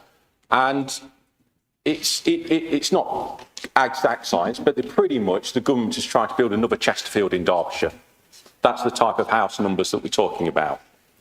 And what really concerns me is when I see a response from Derbyshire County Council on highways to local core strategy plans, it's not even light touch, it's almost absent. We're going to build another Chesterfield worth of housing, and we're not, as a local authority, questioning the infrastructure that Derbyshire runs on. And we desperately need to, if we're building that scale of housing, we, as the organisation responsible for the highways of Derbyshire, need to be saying that developers need to be contributing to mitigate those impacts of those houses, so that residents don't have to deal with what is already congested roads becoming even more congested and even more inability to move. These applications that I've got and I've seen, these applications I've seen in other members' divisions in Erewash, where the developer is pretty much, in terms of the traffic management plan, it's wishful thinking. It's like, because people will cycle or walk. When it's one application says people will walk to the tram station that's 45-minute walk away, and when you know where the site is and where the tram station is, they'll be doing well to do it in 45 minutes. But I don't know people who are going to walk to a tram station 45 minutes away rather than getting in the car and driving. And I do worry that we focused on this, which I want to be focused on this, because I do think it's like, but we're not fixing the things within the authority that's saying that we need the infrastructure to go with these developments. I had a good conversation with the chief executive over a huge brownfield site in my area, but it took me to point it out and make him aware of it. There doesn't seem to be a desire within this administration to try and deal with some of the impacts this development is having on our highways. And we really need to, if they're going to build another Chesterfield worth of houses, we really do need to get switched on and making sure that we are not allowing it to happen without the highways infrastructure going in. So I hope that we can do this and do the other thing as well, because if we don't do that, we are letting our residents down ourselves. Thank you. Councillor Kinsella, please. I think given the proposals that are in the motion, I'm not sure that it's in the gift of the administration to implement them anyway. I'm not sure quite what the purpose of the motion is. However, it is here in front of us and we do have to consider it. Yeah, I mean, I agree. I think we all agree in the Green Party the point that's been made around this centralisation of power and the rejection of that. Although even here within the motion, we feel there's the focus is really upon elected representatives, and it says very little about communities and neighbourhoods and the voice of people. So even within that area that we agree on, there are differences of emphasis that we find we can't agree with entirely. And I think the other point to make is the motion was a fantastic opportunity to talk about the wider issues, and Councillor Major has made some of those. So it has got a narrow focus. The motion fails to see the more fundamental threats that the Act poses. So there's two aspects to this. Firstly, the motion misses the opportunity to call for an increased supply of social and affordable housing, both vital for the needs of our young people as well as for the economy of Derbyshire.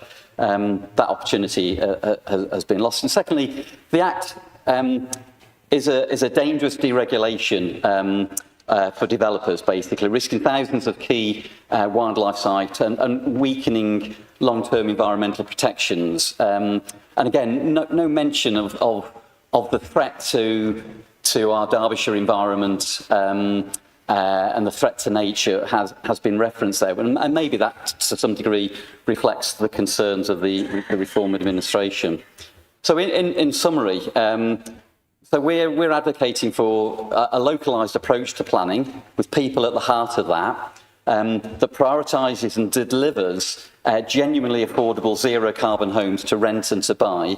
And the motion, as I said, really lacks the understanding of the bigger threat that this Planning Act poses, and therefore lacks the ambition expected by the people that we represent. Thank you. Councillor Dale, please. Thank you, Chair. I think, like colleagues, I fully support the motion. I agree absolutely, and have been raising in my local district council the concern around the loss of democratic accountability within the planning system, the changes to the way that councillors will be able to serve on planning committees, the amount of applications that will go to planning committees, the ability to call in applications that are particularly contentious. All of that will reduce the importance of planning, will reduce localism, and will actually make for poorer communities in terms of the way that the planning way that the appearance of our communities, I'm trying to say. So I definitely think that there is merit in supporting the motion. I'd also say that it's symptomatic of a wider problem with this government, where basically they are trying to railroad through the planning system the massive increases in housing targets we've had in rural areas. My area, North East Derbyshire, I think was one of the highest in the county. 164% increase in our local housing targets. The idea that we can actually develop that, it's clear the planning officers don't know how they're going to do it. It's clear that local residents don't want it. They don't think it's fair, particularly when they see neighbouring authorities like Sheffield or Derby City having their housing targets reduced by about 20%. And that's just one, that's just one example of what the Labour government are doing around the planning system. And we should absolutely be voicing our position every step of the way. I do agree with Councillor Major that we ought to get our own house in order. I don't think I've ever seen the planning team, and this is no disrespect to the officers. I know they work hard and difficult jobs, and I know that the planning system is worded in such a way that makes it difficult for them to object to applications. But I don't think I've ever seen an application been objected to by the council's highways team on the grounds of road safety, and we know it's one of the key issues that we get from residents around a lot of new development and the impact on road safety. I think one in my own patch for about 38 houses, essentially on a blind bend adjacent to a school. It was going to be chaos, but we got limited impact from the county's highway team. So I do think there are improvements we can make as an authority ourselves, but I do support the motion because I think it's about sending a message to the government that planning needs to be local. We need to have democratic accountability, and we don't support the pretty bizarre and disastrous changes that they're putting forward through the changes to the MPPF and otherwise. And also the changes to the Greenbelt as well have been ridiculous in my opinion. So thank you, Chair. Thank you. Councillor Burfoot, please. Thank you, Chair. I will be brief. I've been a member of the Planning Committee at Derbyshire Dale District Council for many years now, and in fact I'm now Vice Chair. But never have I been more concerned about local democracy in planning as now with the introduction of the government's new planning rules, which will override local voices. As a Lib Dem, I do not want to see planning decisions taken away from locally elected councillors who know their areas well and from the communities which they serve. We do not want to see a one-size-fits-all approach, which seems to be set by this government, I would argue that decision-making moving away from locally elected councillors will damage public trust in the planning process and undermine local planning outcomes. Just on the point that Councillor Dale pointed out, the bar for objections on highway safety grounds from our highways officers seems to be set so high, and I think that's partly because of the NPPF, so I'm not putting all the blame on them, but it does get very, very frustrating that, you know, we all see, we all predict what the issues are going to be on highway safety grounds, but time and time again, there is no objection from the highways engineers, which puts the District Council Planning Committee in a very difficult position if we haven't got the backing of highways.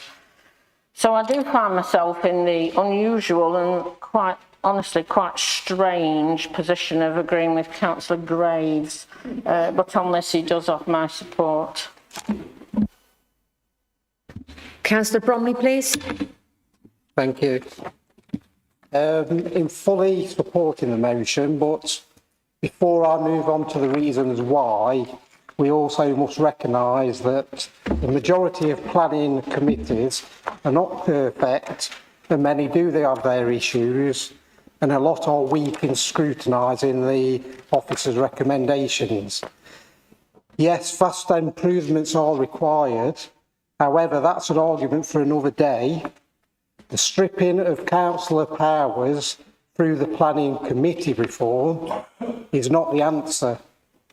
And adding into that, the national planning policy reforms also proposed, which includes the relaxing of the new housing rules on the green belt. Plus, we also have the likely implementation of LGR, which will also remove further local decision making in planning. Together, it's a blatant move by the government to give themselves a licence to do as they please with new development, removing any possible obstacles in their way. So basically, in conclusion, sort of in Shakespeare's Macbeth, they killed King Duncan and he was replaced on the throne by usurping. The government is carrying out a similar act akin to a dictatorship, and any councillor who genuinely represents their residents should support this motion.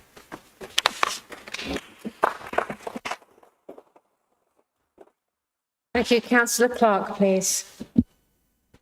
This motion focuses on borough and district changes, their views and their responses to the planning reforms. But several have said here in this room today, I think we should be focusing on our own house.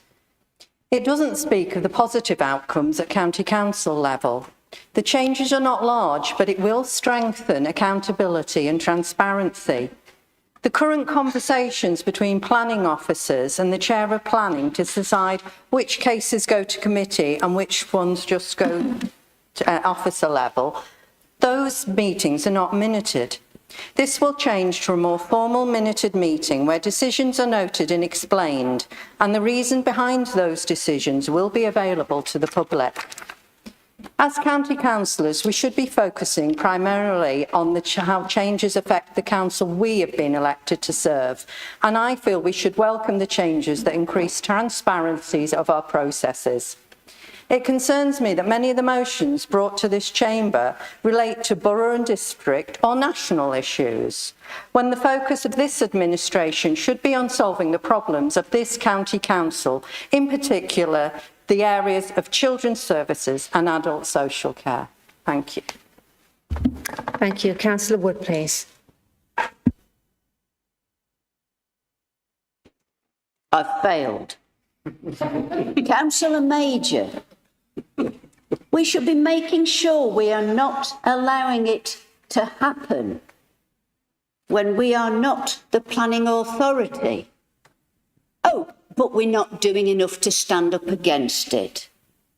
Developers do their own traffic modelling. They constantly, on housing developments, come back saying the Section 106 monies required of them are not viable. Bolsover District Council proposed to reduce, might have the figures wrong here, to the odd million, to reduce a requirement for 8 million down to 1 million, to let them off with about 8 million. As I say, could be a million either way. A separate development simply wanted 1 million. They wanted that reducing to 0. So I, in my position of the portfolio holder for planning, asked for and was agreed to be provided by officers an independent viability study independent from the developers. That study revealed that both full requests on those developments were in fact viable. Our report was sent to Bolsover District Council. They'd held the planning meeting off specifically, and they said, yeah, no, we're going to let them off. I'm sorry, this administration over there, when it was in power, decided we'll stand against the incinerator at Swadlincote. We'll go against. We'll knock it back. We were the planning authority then, and they refused the permission. What happened? The developer appealed. Quite expectedly, the government approved it, and this administration was lumped with north of 200k's worth of costs as a result. So, you know, I'm sorry, I failed to not talk.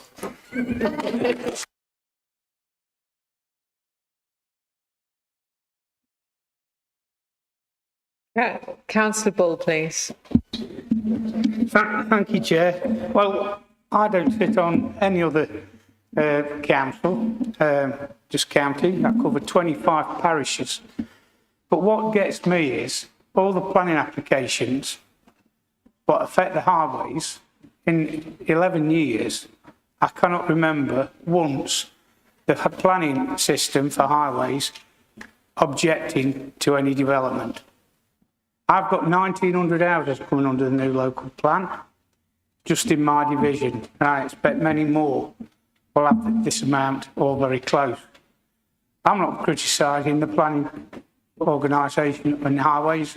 I just like them to look what the local member sees and his knowledge of this division, and if he thinks there's a problem, take note of it, because we get applications come through, can we have your opinion? And all we're told is tell the planning authority, which is Derbyshire Dales.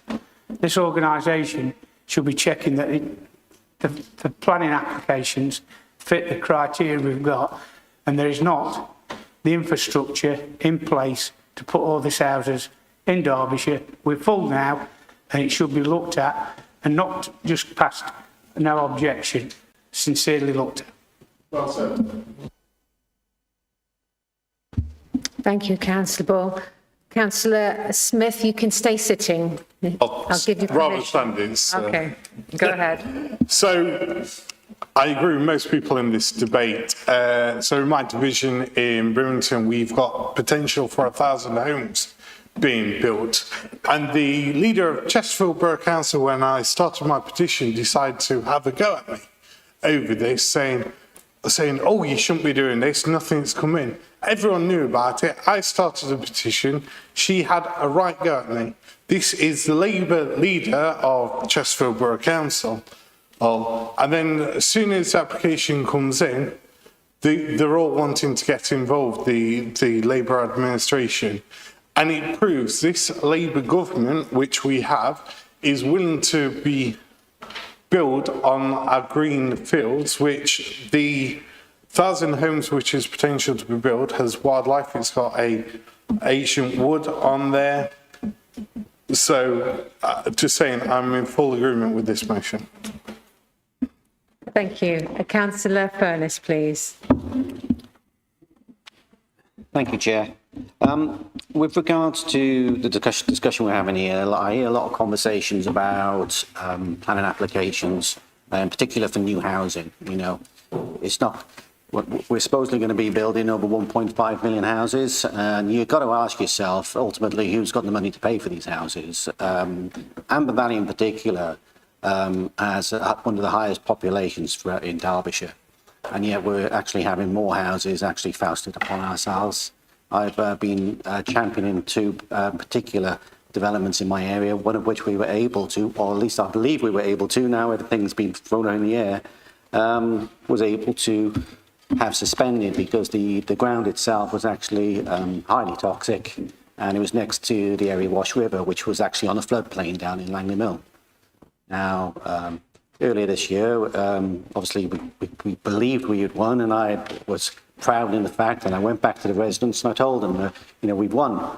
Well, the reality is now with this new planning application, I don't think we won at all. I think the reality is that the actual developer is now sat on it, waiting for this new legislation, and I have to be mindful that there is a possibility that that will probably come back, and because there's no scrutiny, it will get forced through.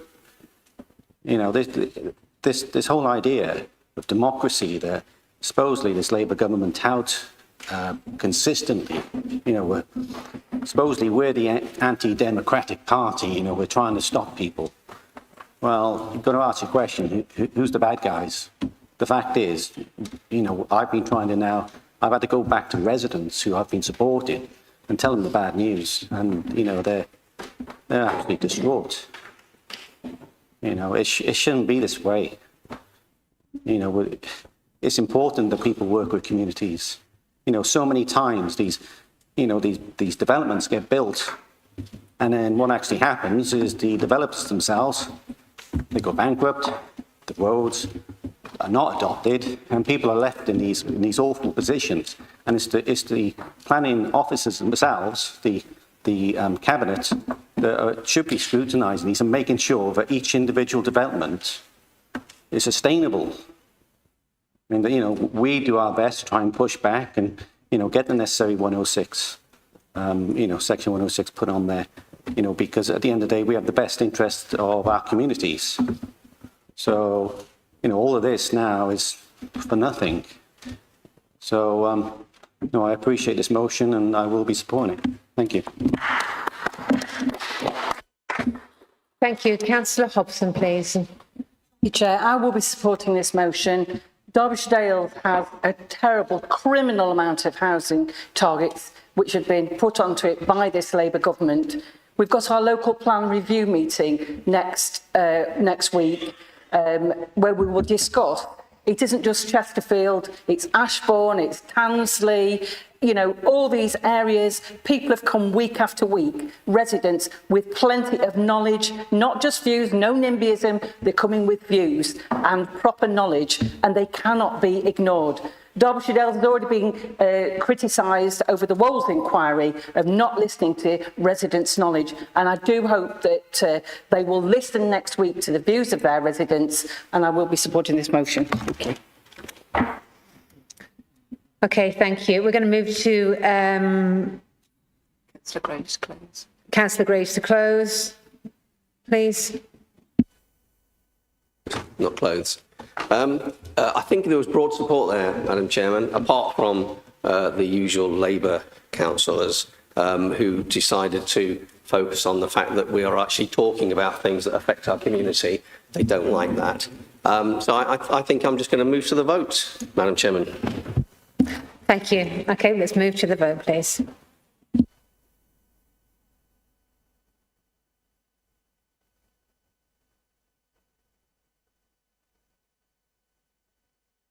Okay, that's carried. The second notice of motion is from Councillor Kinsella, please.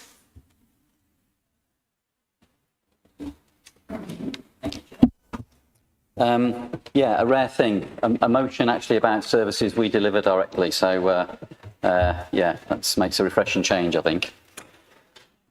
So, this motion addresses a fundamental statutory duty of the Highways Authority, the safety and protection of road users. And it's been prompted, well, as well as kind of lots of residents and other people talking to me about kind of road safety and speeding, it's been prompted particularly by the Derbyshire and Derby Annual Casualty Report, and I'd encourage people to read that report. It's the 24 report that's been published, the 25 report is due to be published. But that has some stark data in there. So it talks about the KSIs, that's killed and seriously injured on our roads. And that has increased year after year since 2020 on Derbyshire and Derby roads. But I will focus on Derbyshire. In 2025 alone, Derbyshire suffered 413 killed and seriously injured casualties. That included 9 fatalities and nearly 400 life-altering serious injuries. This is the second highest number of casualties since 2014, so you can see where the data is going, where the figures are going. And yet, when you compare the picture to the national picture, what we're seeing is that national KSI, killed, seriously injured, is flatlining and slightly falling according to the Department for Transport's data. So that's the driver really for bringing this motion forward. And to put it in some perspective, our county roads casualty rates are currently sitting a staggering 37% above the Department for Transport's 2030 target, and officers told me we're not going to meet that target. And I think while I'm very focused on data, while I'm very focused on targets, we must remember that each of these statistics is a Derbyshire family devastated by loss, and ordinary road users facing life-changing trauma. So we must keep that in our mind at all times. And as a council, we have a clear duty of care to reduce casualties and reverse this trend. So Derbyshire County Council's own data shows that the biggest impact that we can have is to reduce speeds from 30 to 20 miles an hour. Now that's not really surprising given the number of pedestrians, the cyclists and cars on those roads. So there's a high number of vehicles on those 30 miles an hour roads. So that's not surprising. And I do recognise some of the work that Derbyshire are doing around the Safer Road Fund, around some of those major roads, the Via Gellia, Snake Pass, and the challenges of those roads are slightly different to the roads I'm talking about in these urban areas. But also the council's own data shows actually the biggest return, the biggest bang for your buck in terms of casualties is 20 to 30. So prior to 2016, Derbyshire implemented 31 localised 20 mile an hour zones. So again, looking at the data from Derbyshire, comparing the before and after figures, 57% reduction in killed, seriously injured.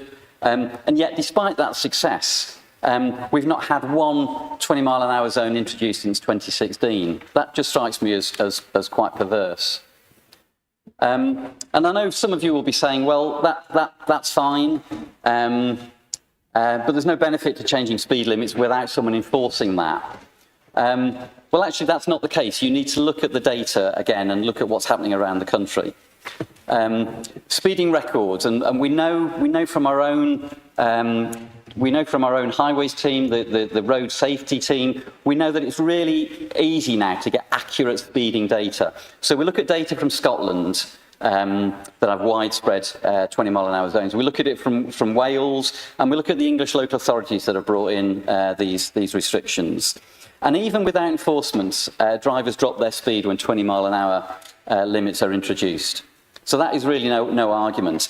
And given also that every 1 mile an hour, again, Department of Transport statistics, given that every 1 mile an hour reduction in speed results in a 6% casualty reduction, surely no one can argue that we should be focusing more on one of the key issues to prevent collisions, prevent accidents, which is reducing speed. And contrary to what some of you might be thinking, this motion is not a dogmatic one-size-fits-all solution. It's not asking for a blanket 20 mile an hour zone across all of our urban areas. The motion explicitly asks for a rollout that is prioritised by road safety data and directly informed by local communities, parishes and town councils. This is no top-down mandate, but a response to the widespread concerns of local people. This administration prides itself on what it sees as publicly supported, and we often hear about common sense approaches. Well, this is publicly supported, and this is a common sense approach. And many councillors here will know that road safety issue makes up a significant percentage of their day-to-day casework. since the introduction of 20-mile-an-hour zones in Wales. So there's an argument for supporting this in terms of what the public wants. So councillors have a full caseload around members of the public approaching us around that. We know that in Wales, along with the demonstrable, tangible benefits that are set out in the motion, the opposition to that scheme is significantly reduced. And the Department for Transport's own travel attitude survey show that 70% of the public back lower speeds on residential streets. And yet, and here in Derbyshire as well, more than 40% of parishes and town councils have formally backed the introduction of these speed limits. So they're key to the effectiveness of this approach.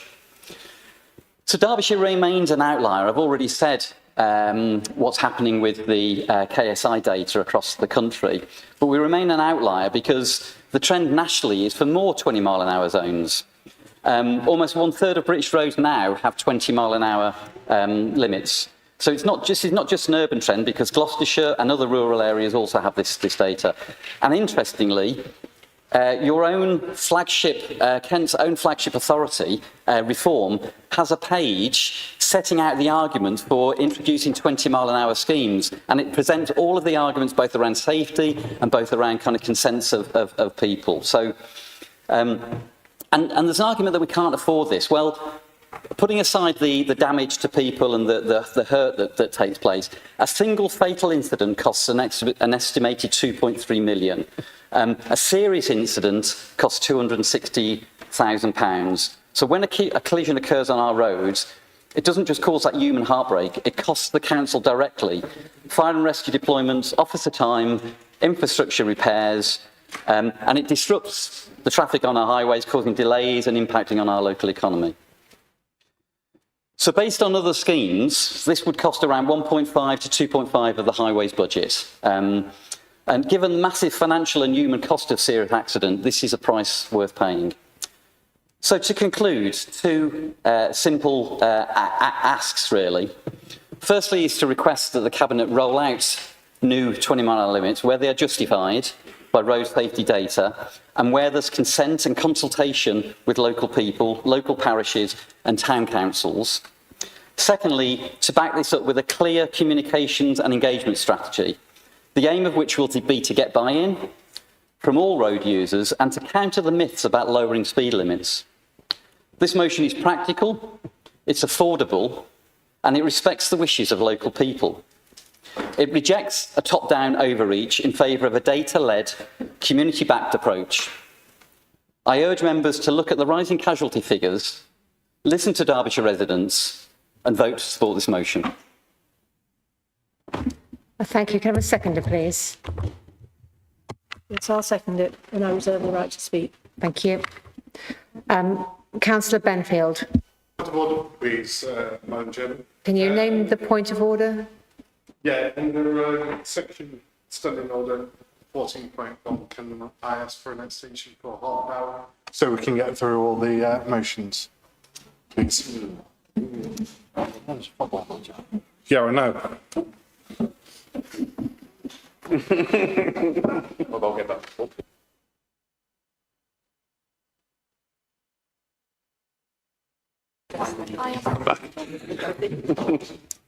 Okay, can we have a seconder on that extension, please? Okay. And we can do that. Yeah, so we're going to vote for an extension. I think to get through these, we're going to need more than half an hour. Okay, an hour. Can we have a show of hands in favour of extending by an hour? Anybody against? Anybody against?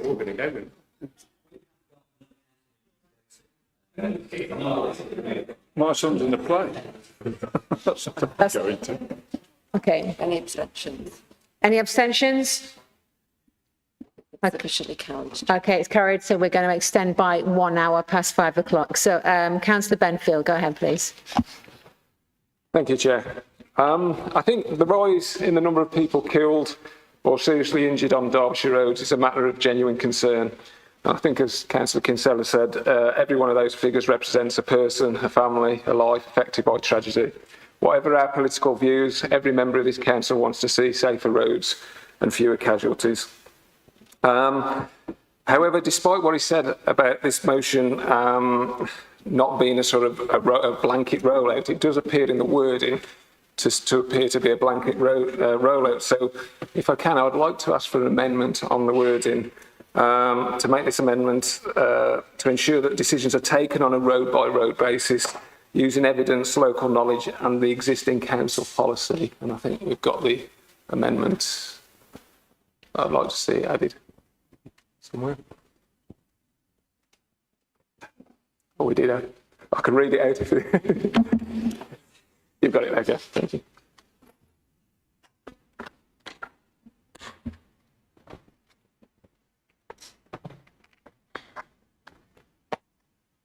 Okay. So I propose that motion, amendment, please. You've got. Okay, so we need a. Sorry. Do you want to say any more on that? No. Okay, do we have a seconder? Okay, thank you. Councillor Parker.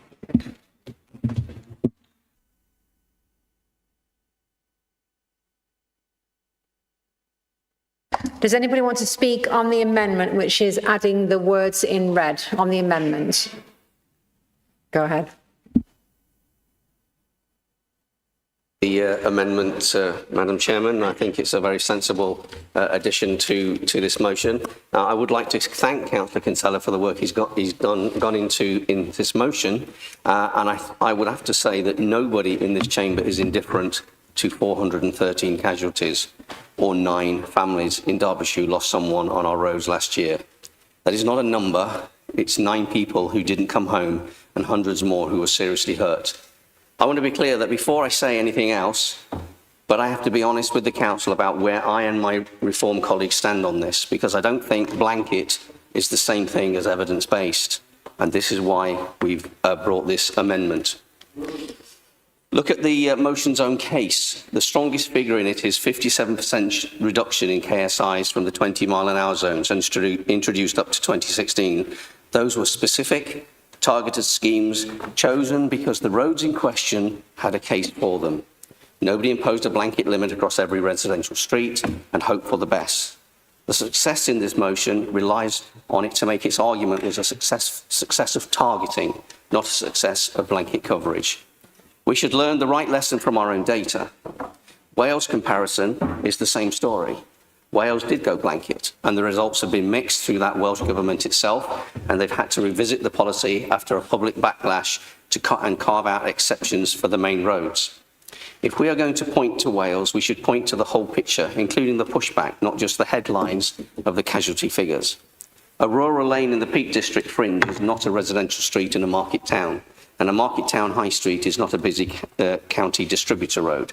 A single county-wide default doesn't distinguish between them. What it does do is spend highways budget, by this motion's own figures, up to 2.5% of it over 3 years on signage for roads that were never a safety problem, while risking that residents stop taking the limit seriously, precisely because it's been applied somewhere. It makes no obvious sense. That undermines compliance on the roads where a lower limit would genuinely save lives. So my position and Reform UK's position is not opposition to lower speed limits. It's opposition to imposing them on a blanket case from County Hall rather than earning them on an evidence road by road. Where the casualty data shows a road is dangerous, where residents and their parish or town council are asking for it, where the case is made for the way it was for those 31 zones before 2016, I will support a 20-mile-an-hour limit every time. What I won't support is a default policy that treats quiet cul-de-sacs the same as a genuine casualty black spot. Derbyshire residents deserve safer roads. They also deserve rules that are applied because the evidence says so, not because the blanket policy was an easy to write. I urge colleagues to support the amendment on an evidence-led, road-by-road approach.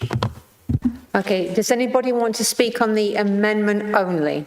Just the amendment? Just one second. Councillor Adams. Okay, Councillor Adams, want to speak on the amendment? Okay, go ahead. Thank you, Madam Chairman. Thank you, Councillor Kinsella, for bringing this important issue forward. I'd like to say I fully support this measure that we have the ability to impose 20-mile-an-hour speed limits on a demand basis, not on a blanket basis. This does raise the issue, though, of classification of rural roads. They are split and allocated just as unclassified, but the Ordnance Survey does split them into roads less than and greater than 4 metres wide.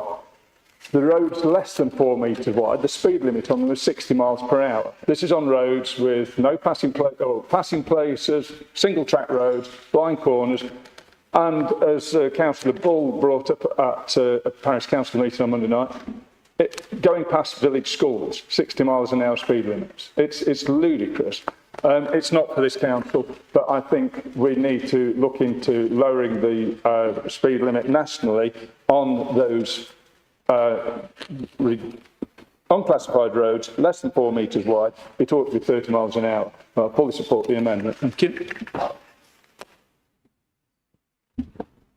Okay, Councillor Bull, are you speaking on the amendment? Okay, thank you. Go ahead.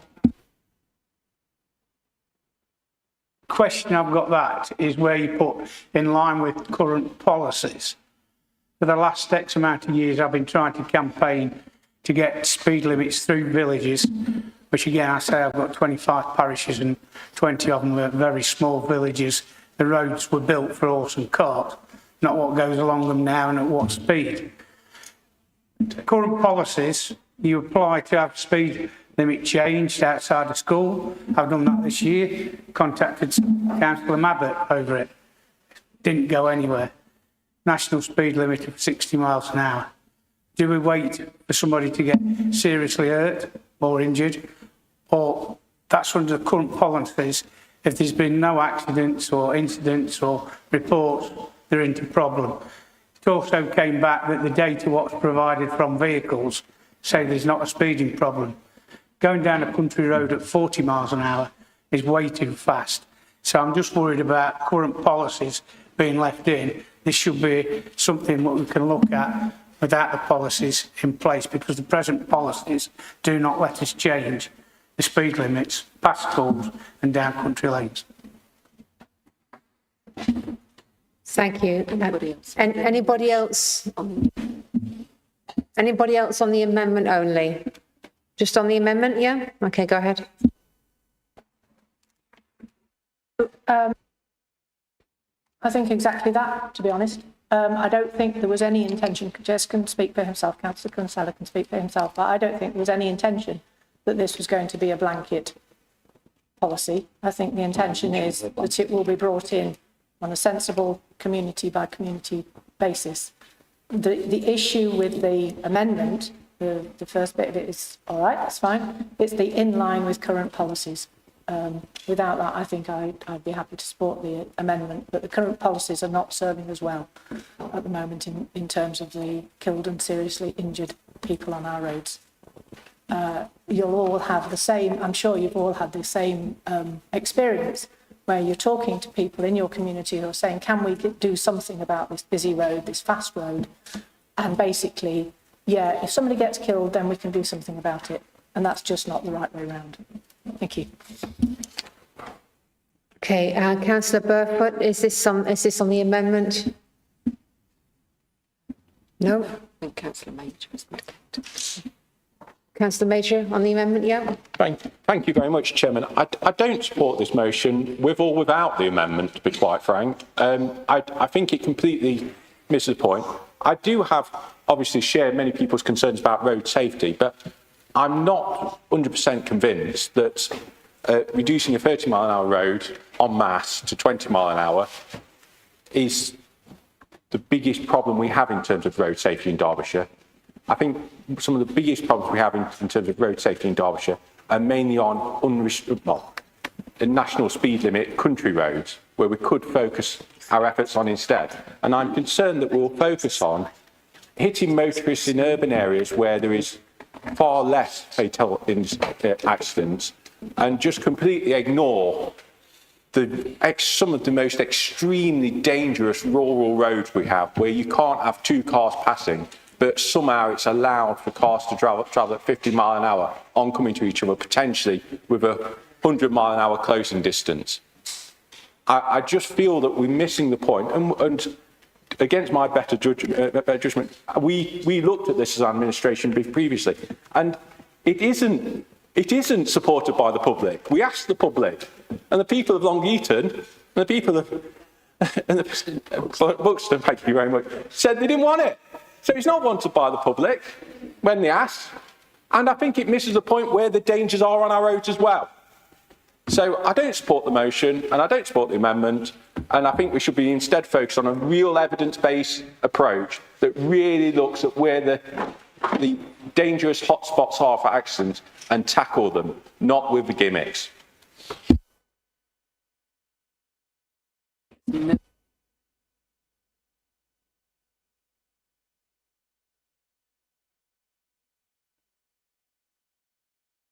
If anybody else wants to speak on the amendment, then you do. Okay, go ahead.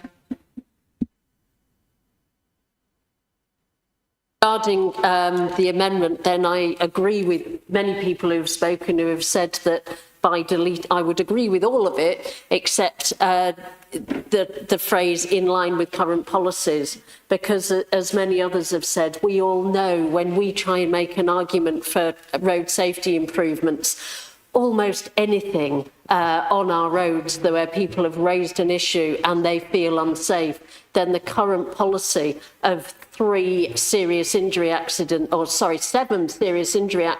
within the last 3 years on a road before any safety improvements will be looked at is just not acceptable. And people are rightly saying we have to wait for a child, somebody to be killed before any action is taken. And in the past on some of our rural roads, then we've had to wait for multiple deaths on particular bends and areas before anything is done. That isn't sensible in terms of council officer time to look at each of those cases where there are accidents, and we don't want to see that happen. We don't want that message going back to communities. 20 miles an hour is something that can be looked at. Many communities support it. It can be looked at on a road-by-road basis.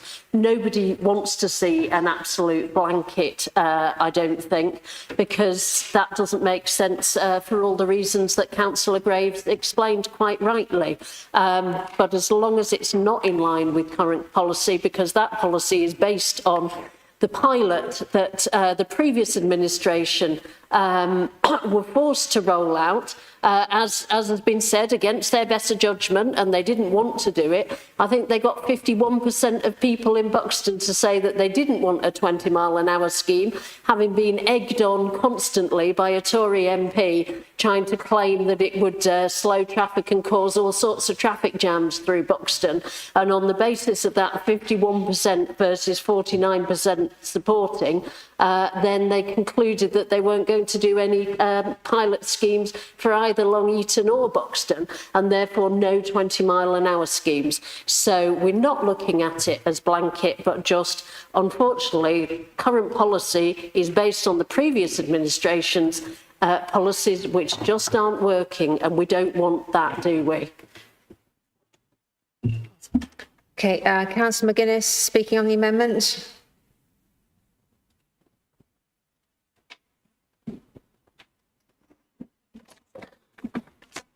I have to respond to what someone Councillor Major just said. In 2021, when I was a Airwash Borough Councillor along with Councillor Major and Councillor Hart, Councillor Hart brought to our group meeting when she was the leader of Airwash Borough Council saying, everyone always complains that Derbyshire County Council never give us anything. Well, they want to bring in a 20 mile per hour blanket zone for Long Eaton. Councillor Major, a lot more half-hearted, but he did support her. And they tried to railroad it through our group, and a few of us forced to vote in our group. We won 13-12 or 14-12. They went back to Barry Lewis and they dropped it. It was nothing to do with the public consultation, but I do admire Councillor Major's brass neck there. He was a lot more half-hearted than Councillor Major. He was at the time, but he did go along with it. So I've got a good memory. Okay, if nobody else wants to speak on the amendment, then Councillor Kinsella. Councillor Kinsella has the right to reply. Thank you, Chair. Yeah. Nowhere in the policy does it talk about a blanket rollout. Nowhere. And what it says is rollout informed by road safety data. So it does talk about being informed by the road safety information. So I barely want to respond to Councillor Major's response, but quite clearly, you haven't read any of the background information on this. You can't have, because what you've said doesn't make any sense at all. You're just justifying your previous administration's failure to deliver a 20-mile-an-hour zone. So say something and be informed, or just say nothing. That's probably my advice. Councillor Bull, I think you're spot on. You're absolutely spot on, because that was my concern is, yes, I'm prepared to look at it by road basis. And we've heard other people say it's the current policy bit that worries me, because the current policy is the current speeding protocol. I think it's called Speeding Protocol Appendix 3. I've had various conversations, lots of conversations with officers and the safety, road safety. And interestingly, I went to an event in Derby, because it's Derby and Derbyshire's casualty report, and I went to an event in Derby, and it was a surprise to me that the senior officer within Highways, the safety team, said that the protocol, his words were, is no longer fit for purpose. So Derby City Council felt that actually that protocol no longer is a good. And we've heard of other people say we're shutting the gate before the horse has bolted. You know, we're waiting for some casualties.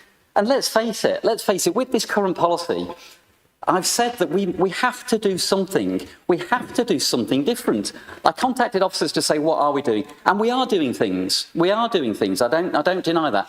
The money that we've put into Viagelia, the road safety money that we've got from national government, that is brilliant, and that will make a difference. But it won't make. And the other things that were around training for young people, training for older drivers, driving courses, signage. We've been doing this year on year, and still we see we've got the second highest killed, seriously injured incident since 2014. The trend line is that, and yet the trend line nationally is that. You know, we must be doing something wrong, or we must look at this again. And applying the current policies just does not work. It just does not work. So I won't be tarred with this. You want a blanket. It doesn't say anywhere in the policy about a blanket approach. It talks about being informed by the data. It talks about communities. It talks about parish and town councils. And all we have to do is look at the evidence elsewhere. Yeah, okay, we're a rural authority, so that might be an issue for us. And there's been some good points made about rural streets. But Gloucestershire, for example, are rolling this out currently. Lancashire have done it, places like Oxford have done it, and they're getting results. I mean, I don't know what the exact figures are, but I've said in the motion what's happening in Wales. They're real figures. They're figures from the police. I know that some of us are a bit sceptical about official data and official figures, but we have to go with something, and they're the information that we're getting, real-time data from people's Bluetooth data in their cars. So we can't deny that it's making a difference, and it's reducing collisions. It's reducing collisions to such an extent, insurance companies are saying, well, actually, if you're driving in this area, we're going to reduce premiums. And this is happening in Wales. Ensure is one of the companies that do that. They're saying, actually, we've done a risk assessment and we've realised there are fewer collisions in this area as a result, and premiums are going down in Wales. And that's a fact, and I've got some evidence to back that up as well. So as for the amendment, I mean, I don't know where we go with this. I mean, I would be happy to accept the amendment, but I think the wording about using current policies, that doesn't get us anywhere. That gets us exactly where we are now. And I know that protocol is going to be reviewed, but I have no confidence in that protocol whatsoever. And neither does senior officers in Derby City Council. So I will accept the amendment, but I would want to accept it only if we take out the current policies. Okay, Councillor Benfield. The debate. Yeah, you have the right to reply, and then we're going to close. Unfortunately, I think we still need to have a policy. This is being reviewed, as I understand it, so I'm not willing to take that out of my amendment. So I'd like to move to that. Okay, we're going to move to the vote, and just to be clear, you're voting on the amendment.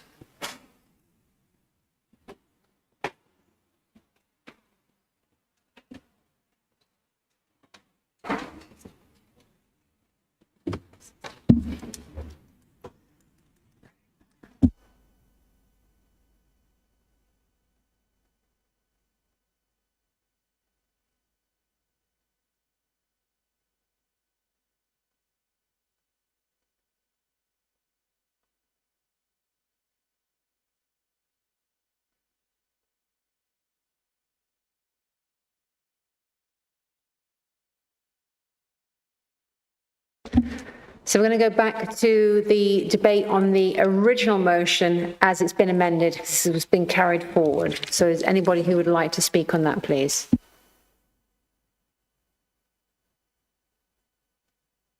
Okay, Councillor Burfoot. I'm a bit worried about you, to be honest. Do you like driving so fast?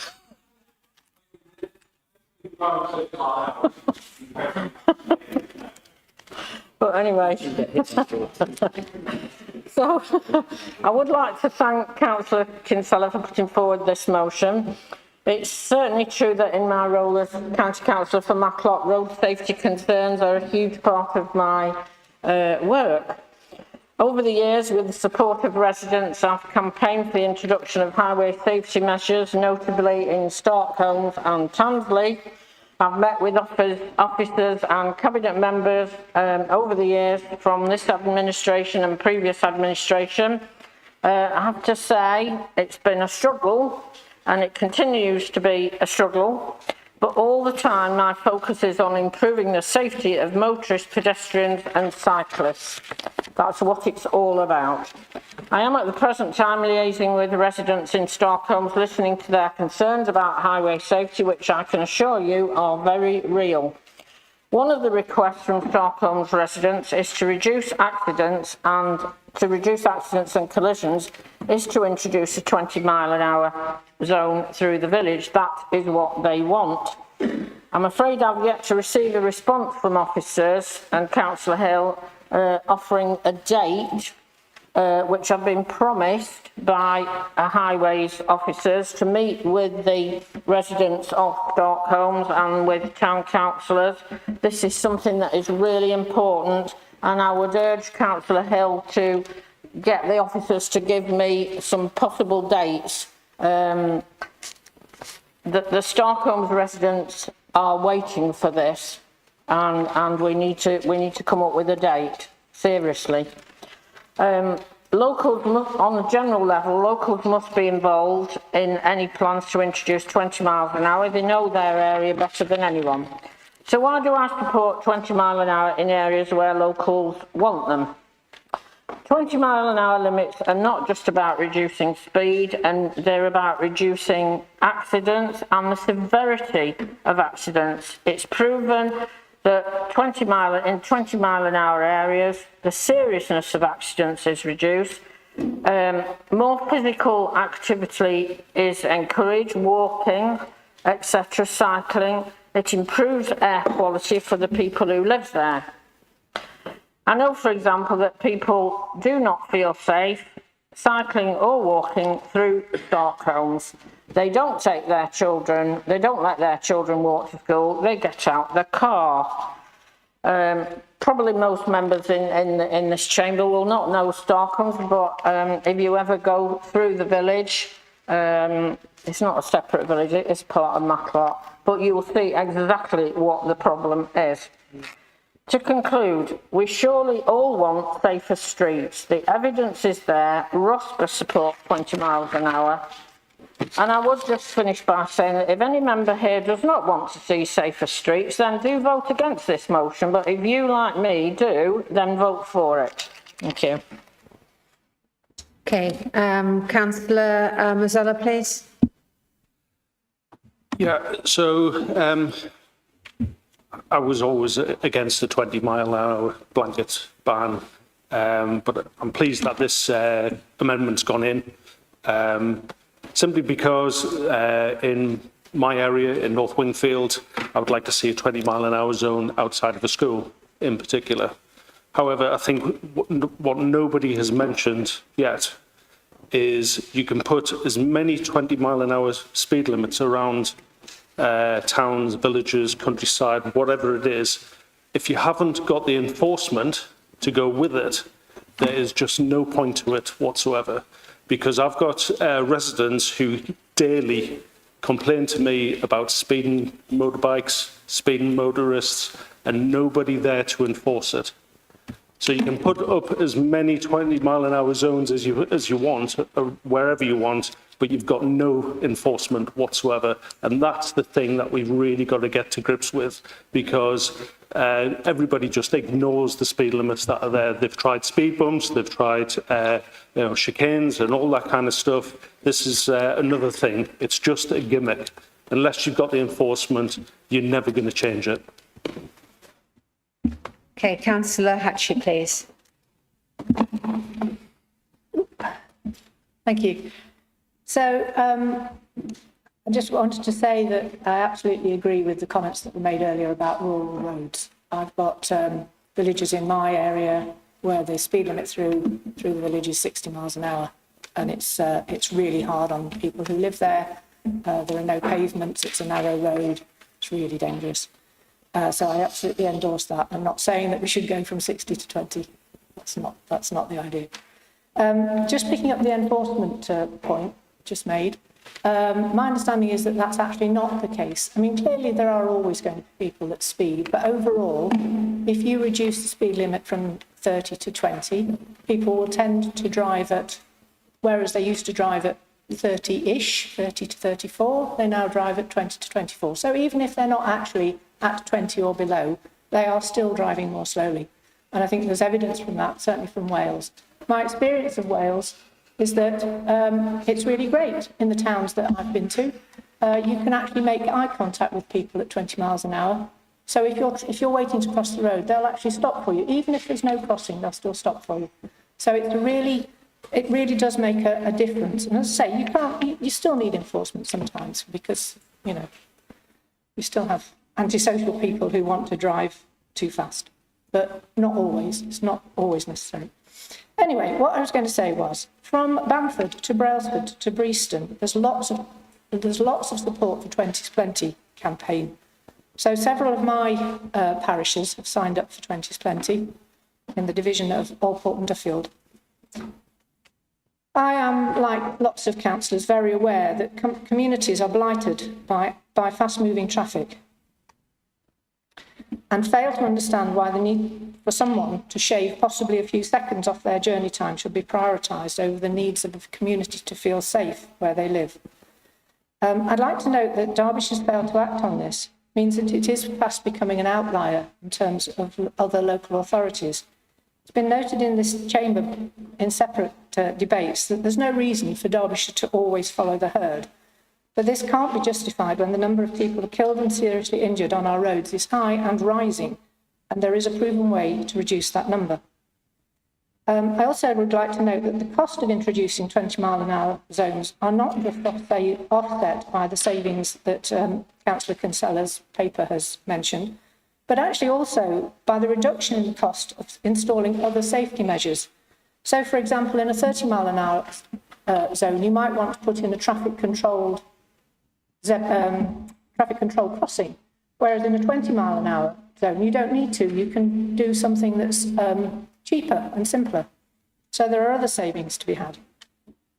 I'd also like to note that government guidance on this issue is changing. We don't have detail, but if the guidance starts to recommend the introduction of 20-mile-an-hour zones, then the legal risk for Derbyshire County Council will shift if it continues to reject them. So, you know, that's another reason to support the motion. So I'm sorry about the amendment. I think trying to stick with current policies is not the way to go. But I also note that Councillor Kinsella has said, refer the matter to Cabinet for further consideration and approval. And I hope that that means that Cabinet will think about the current policies and adjust them as necessary in order to make this 20-mile-an-hour speed limit introduction not in a blanket way, but on a case-by-case, evidenced way, to make that a workable solution to bring down the number of people killed and seriously injured. So I hope you will support the motion. Okay, Councillor Major, I am mindful that I've extended an hour, and it would be nice to get through. 1J, ask that the question now be put.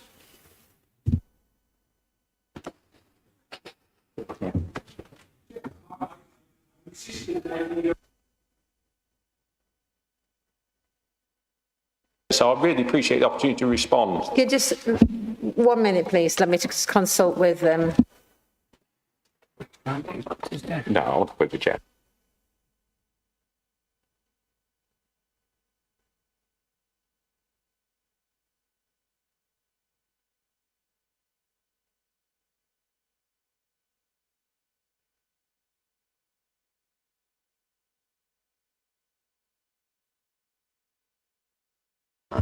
Okay, so I'm going to decide that there's been sufficient debate on this already. The reason being a lot of repetition, etc. So I'm going to ask that we move to the. You need a seconder. I need a seconder.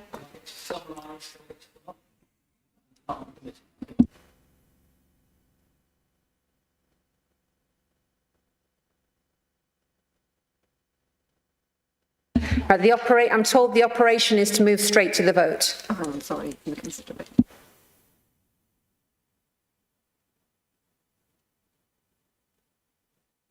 Richard seconded it. So. Richard seconded it. Okay, thank you.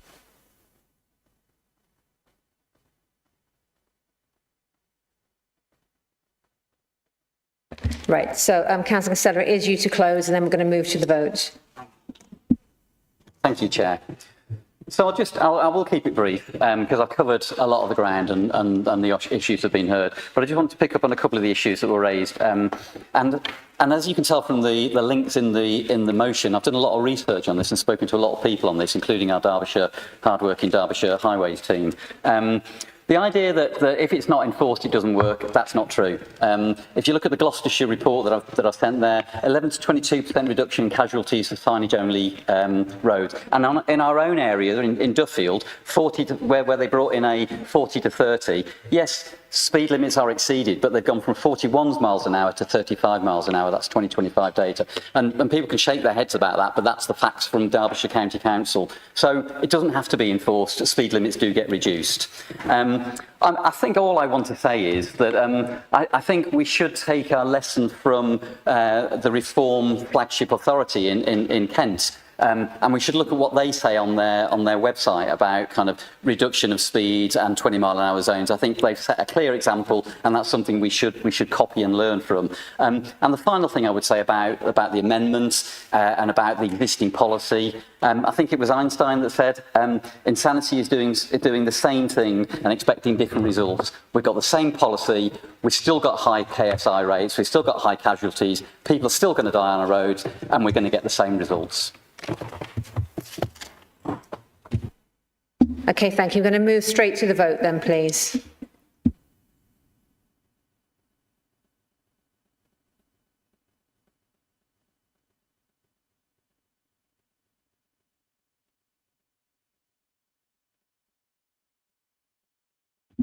Okay, that's carried. So we're going to move on to the third notice of motion from Councillor McGuinness, please.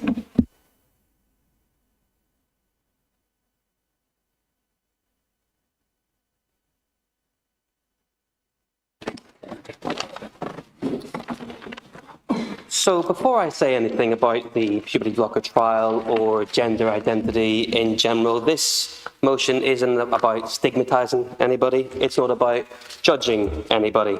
It is about safeguarding them. And as lead member for children and families, I take this responsibility seriously. We have a situation next month, on the 1st of August, where the NHS will be recruiting for 226 children who are questioning their gender, and they will be given 2 years' worth of puberty blocker drugs. Children as young as 11 And when we just think about that, children as young as 11, a couple of weeks ago, we seen the government announce a social media ban for under 16s, and many of us, I probably would imagine most of us in this chamber, think it's detrimental when we see children scrolling through YouTube Shorts or TikTok, and it's terrible for their concentration. But are we really saying that they're not responsible to scroll through TikTok at 11, 12, 13 years old, but they are responsible to delay their puberty for 2 years? And when I hear people who say that they support this trial because that's what the experts say, and they dismiss out of hand the long-term potential consequences such as brain development, potential sexual function, bone density, height, mental health, they dismiss it in a way that is incredibly arrogant and, in my view, wrong. And then a few weeks ago, there was an opposition day debate to try and stop this trial from taking place. And of course, our Labour MPs in Derbyshire, walked through Keir Starmer's lobby, as they always do, to say that this is the right thing to do, to experiment on 226 children, potentially some of them being from Derbyshire. And one MP, the MP for Erewash, was asked on his Facebook page, "Why do you support this trial?" And his response, and I'm going to read this exactly what he said, so I'm not misquoting, "I voted to continue a clinical trial because the appropriate experts say it will reduce harm for children. People opposing that position are actively harming children." So this is what we've got to as a country then, and there's plenty of screenshots, many councillors have shared it. I wanted to wait for this meeting to do things the way I wanted to do it. Is this where we've got to as a country, where if we don't believe that 11 and 12-year-olds should be pumped with puberty blockers, that must mean that we're the bad guys. We are the bad people because we care about safeguarding children. And I would absolutely debate our local MP on this issue all day long, because I've spent a career working with children and young people. I've worked with complex needs, special needs, and nobody can accuse me of not caring. But what I've seen in the last 5 or 6 years is an absolute explosion of young children, very young children in some circumstances, who are questioning their gender. And I'll tell you what else I've seen, and I'm not from Derbyshire, but I have seen social workers and I have seen teachers from different local authorities affirm the gender of 9-year-old children as fact. I have seen children in children's homes at 9 years old get the social worker comes into the home, tells the home manager they've just moved in, they're 9 years old, they're now identifying as a different gender, and we automatically have to go along with that. And I will never, ever, ever go along with that. I think that is wrong. I think there are young children. I think if you're especially under 13, it is especially wrong. And that's my sort of front-line experience. But then if you look at the research, because it's not just about one person's anecdotes, the Tavistock scandal from a few years ago, actually from a BBC reporter, interestingly enough. We saw a huge investigation, and there was many children who were being referred to this clinic, and the vast majority had some sort of complex needs, whether it was additional needs, whether it was autism, whether it was learning disabilities, many of whom were children in care. And it is a scandal, and it got closed down.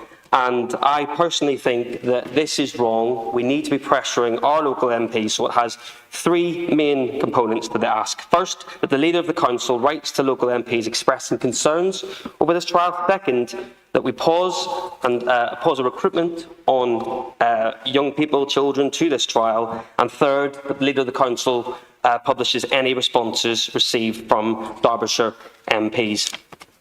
It's really important to remind ourselves, yes, we do have the Equality Act 2010, but we also do not have self-identification in this country, and we need to remind public institutions like the NHS of that, and councils in some regards as well.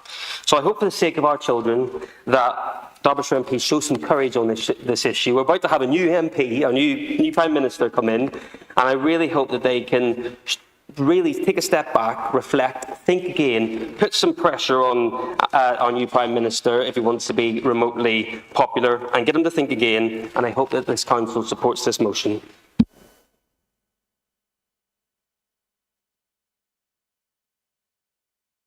Councillor Gourlay, please. Sorry, I need a seconder. Thank you. Okay, thank you. Right, Councillor Gourlay, please. Chair, this debate reminds me of my student days back in the late 80s and early 90s. Our Students' Union once debated the atrocities in Croatia and Bosnia and resolved to write to Slobodan Milosevic asking him not to commit genocide. It made us feel we were influencing current events, but in truth, we had no responsibility, no expertise, and no power to affect the outcome. I fear this motion risks the same mistake. We are Derbyshire County Council. Our job is to ensure that children in Derbyshire are safeguarded and properly supported, not to pronounce on the design of a national clinical trial. We should stick to what we're actually responsible for. Councillor Barnes, please. Thank you, Madam Chair. For matters where a true medical reason exists, then I agree this should be used, such as in precious puberty. But just having a trial is absolutely monstrous. These children need well protecting, and the people which are pushing this agenda, we should be bringing them to account, and not speaking out against this is absolutely ludicrous. We have a right to speak out and let the public know exactly what's happening here and speak out well for them. But we need to protect our children. This cannot proceed, surely not. And we must do it like everything. Whether it's inside our remit or not, we must do something. Thank you. Councillor Major, please. Thank you, Chairman. I absolutely support the principle of the motion. Many of you know, and Councillor McGuinness will know himself, I have quite strong liberal values in terms of the state not interfering in family life and in the individual's choices. But you do have to balance that sometimes, Chairman, between the importance of sometimes safeguarding that child against decisions of parents and others.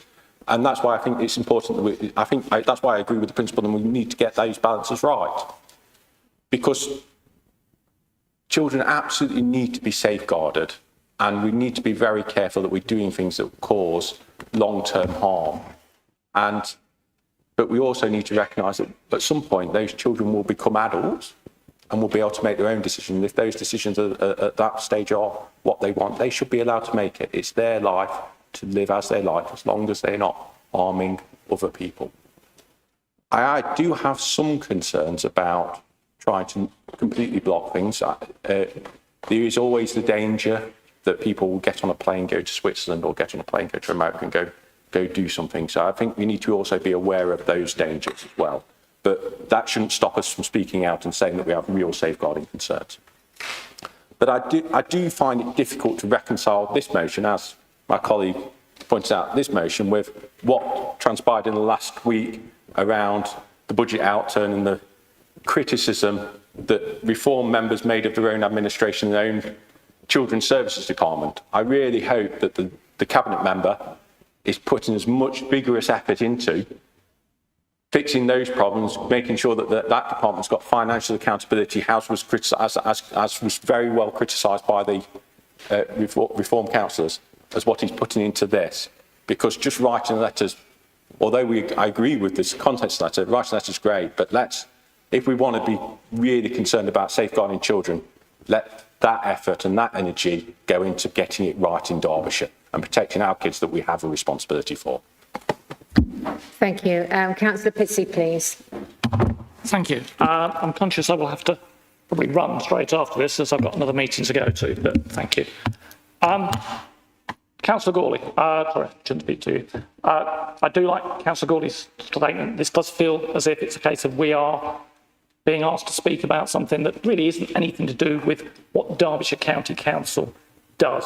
So there is an element of, is this rather performative?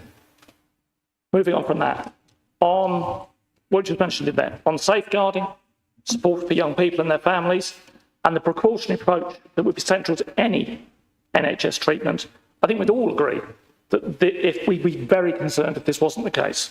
It's got to be there. Puberty blockers are not something that's new. They have long been prescribed to children with precocious puberty, sometimes in children far less than 11 years of age, delaying the onset of changes with puberty and are considered a safe way of managing the condition. It is specifically in their use in addressing gender dysphoria that the evidence was assessed as being lacking by the CAS review, and medical trials such as this one were explicitly called for. By definition, puberty blockers are prescribed to individuals either before or early in puberty, and therefore will be children. The decision to have such trials has been clearly laid out, and to be involved in such a trial would be a matter for the children, their parents, and for the medical ethics boards that have been considering how such a trial is structured. For us to second guess if they should occur, who is suitable to be included, seems to me incorrect and should be a matter for specialist medical practitioners and their patients. This doesn't seem to be pitching in that way. I don't know how many of us are medical specialists here. I certainly am not. So my general position on this is, as it stands, I can't support this motion, or couldn't if I was going to be here. The Lawson, please. I just want to say just one thing, really, and that is, for evil to flourish, it only requires that good men stay silent. Thank you. Councillor Dale, please. Thank you, Chair. I similarly support the motion, support the principle of the motion. I think there will always be, to Councillor Pizzey's, apologies. There will always be some medical exceptions, and absolutely we shouldn't rule out where, there are genuine medical cases where this is required. I'm not an expert on this. I don't profess to know enough, but I think I do know enough to know that this is a danger. This is concerning that children as young as that age, and I think the point was very well made at a time when we're banning the use of social media at that sort of age, which I wholeheartedly support as a parent myself. I would also not want to see any child make dangerous decisions around their own body that they may come to regret in the future. And I think we have to be very cautious. Everyone, has the opportunity to do what they want when they approach adulthood. We shouldn't rely on children to make some of these decisions, at that young of an age. I think it is a real safeguarding concern. And so I do support the motion as laid out. Councillor Somerville. So would you like to close? Yes. I certainly would. So just on what Councillor Gurley said, we have roughly 1,000 children in care. We are the corporate parents for them children. And there would potentially be a potential that they could have been put forward for this trial. So absolutely is something to do with us. And I got in touch with the DCS straight away, and it isn't going to happen. So this is absolutely our battle to fight. Derbyshire is in England. And Councillor Barnes spoke very well, as always, as a foster carer himself. I'm a real man who's passionate about these things. Well said. Councillor Major, I agreed with the first part of what you were saying in terms of when they get to adulthood, but then he says, I hope he's focused on other things. Well, hopefully, Councillor Greaves, you can check in with him and ask if I'm focusing on other things as well. Believe me, I am, and you know I am. And in regards to Councillor Pitsey, I didn't mention precocious puberty because this is not what we are talking about here.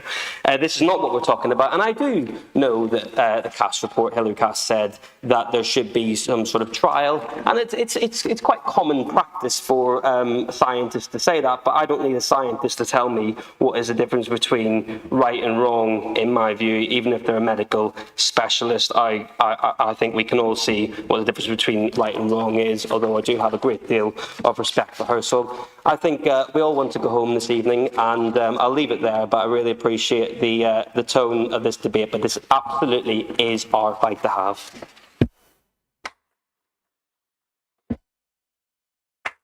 Okay, we're going to move to the vote then, please.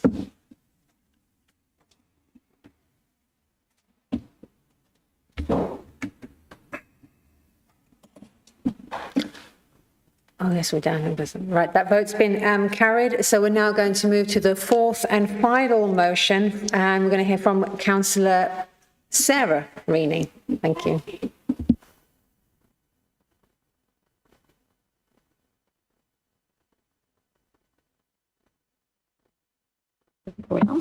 There we go. Good afternoon, everyone. I'm presenting this motion to Council for your consideration. Stony Middleton, Chatsworth, Sutton Hall, Elveston Castle, Lady Bower all have one thing in common: the film industry. From Mission Impossible to Women in Love, all have links into our beautiful Derbyshire.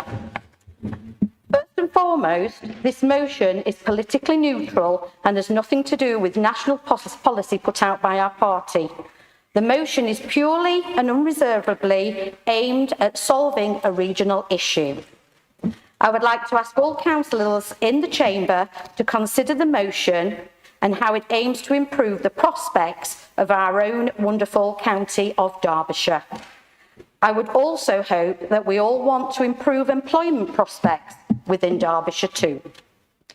The film industry would very much like to work in our region much more than it already does, but cites three main issues that stop them doing so. Hopefully, this motion goes some way in addressing those issues. Issue 1, a base to work from. Most industries need one of those. As Rolls-Royce needs a factory and doctors and nurses need our hospitals, the film industry needs studios. Would it surprise you that the East Midlands hasn't got a film studio? We did have Carlton, based in Nottinghamshire, until it closed its doors some 15 years ago. Many of the studios are based around London and the South.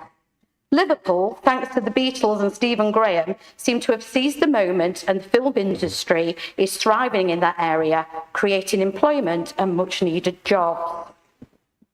Without a permanent base, locally, the film industry simply cannot work here each and every day, creating content such as news programmes, chat shows, sitcoms and documentaries, which is, to coin a phrase, the bread and butter of the creative world. Yes, we do get occasional scenes in films made here in Derbyshire, but we need something more. Half a dozen buildings clustered together on any industrial estate would solve that particular problem. Secondly, the talent pool and supply network they require to support the industry. A major production can employ a lot of people from a lot of different industries, from costume, stunts, location finders, legal and financial, to technical jobs and public relations. It is fortunate that our universities and colleges are keen to supply many of those people to fulfil those roles, as the talent of our young people is amazing. We have a lot of talent from our universities and colleges, which sadly is being lost when they have to leave the area and relocate to London and the South for those job opportunities. Wouldn't it be great if we could provide an outlet for that talent here in Derbyshire?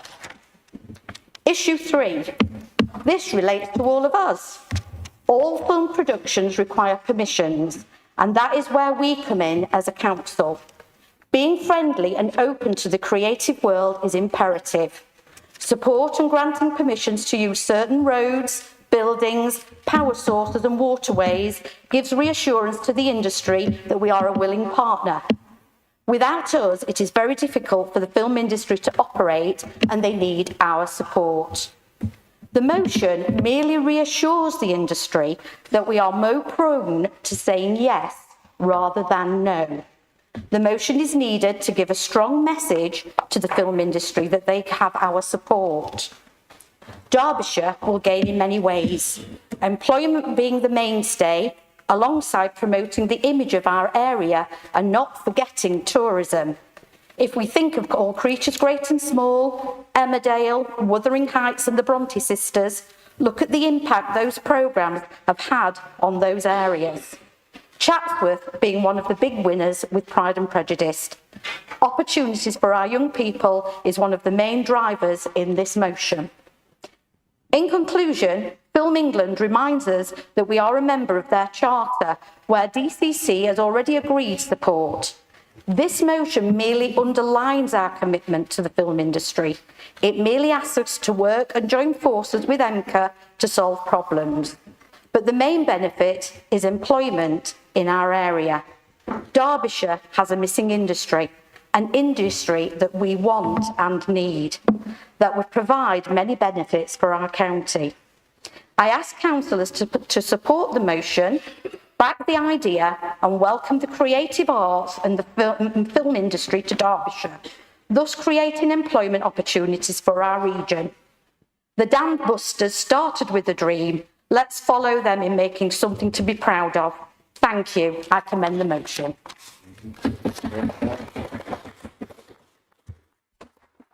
Have a seconder, please.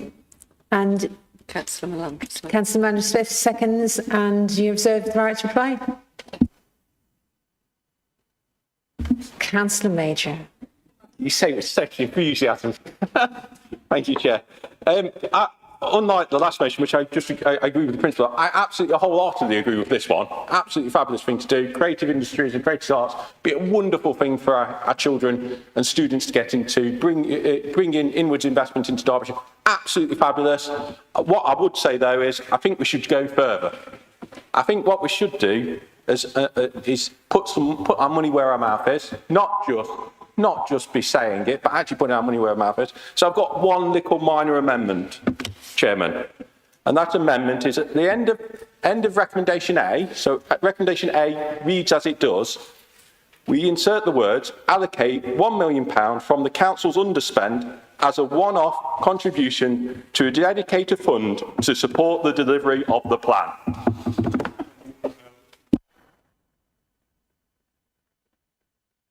Okay, so we will need to take advice from the officers on that. So,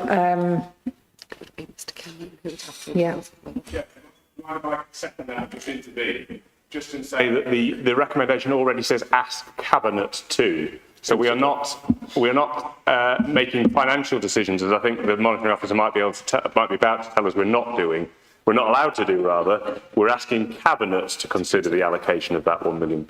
So I do think it is consistent with the Constitution. It's an executive function. We're recommending it to Cabinet as a full council. Thank you, Chair. Okay, I have been advised. Are you not back at creative industry?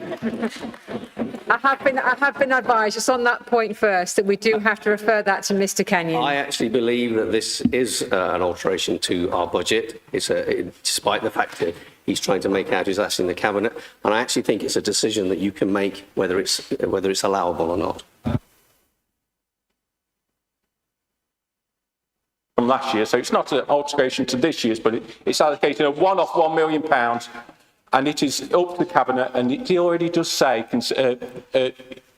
Cabinet to consider. Do you want to back it, or do you just want to say nice words?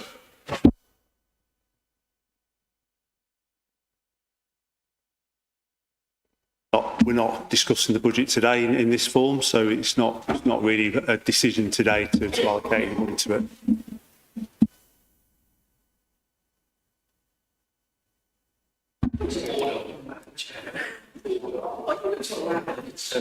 Just to sort of say this, at the end of the day, we've had we've had financial advice, expert financial advice, and they're wrong, and they just don't like it.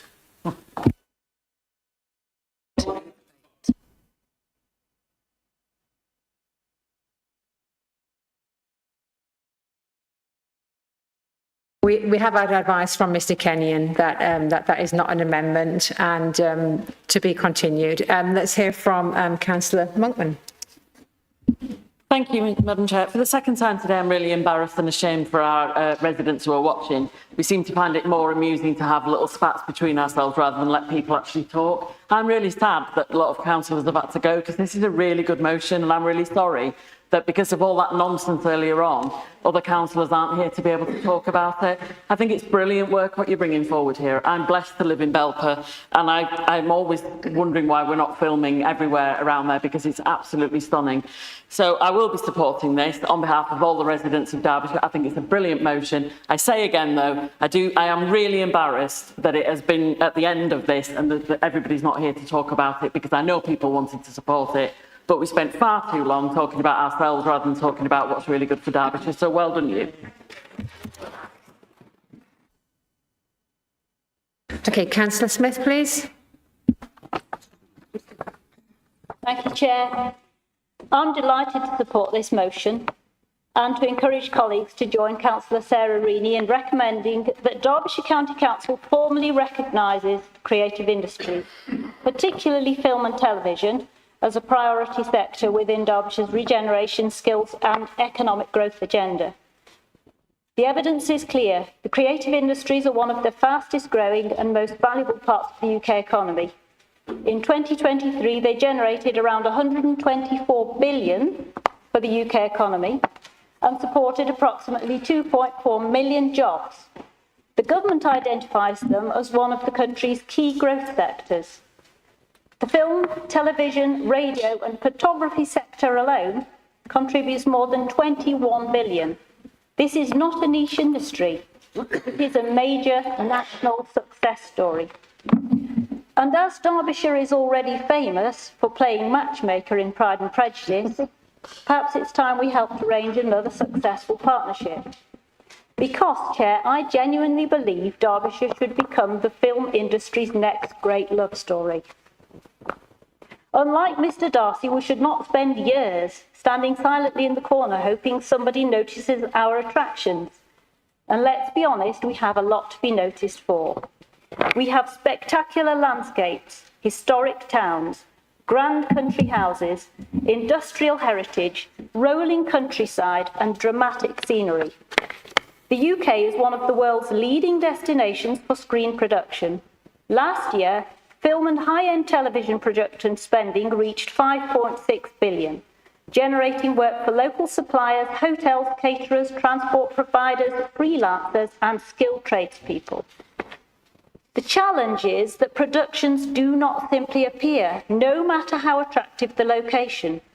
This is not Field of Dreams. You can't just build it and assume that takers will come. The places attracting investment are those that have a clear strategy, strong partnerships, and a visible, welcoming front door. That is precisely why I welcome the proposal for a Derbyshire Screen and Creative Industries Plan and the exploration of a dedicated film office. And before anyone thinks this sounds wildly ambitious, we don't need to invent a new screenplay. The script has already been written elsewhere. Liverpool Film Office has shown what can be achieved. Over 5 years, it helped attract more than 1,600 productions, generating around 150 million for the local economy and supporting more than 5,400 jobs. Their success was not a Hollywood miracle. It came from practical local government leadership, partnership working, and having a single point of contact with industry.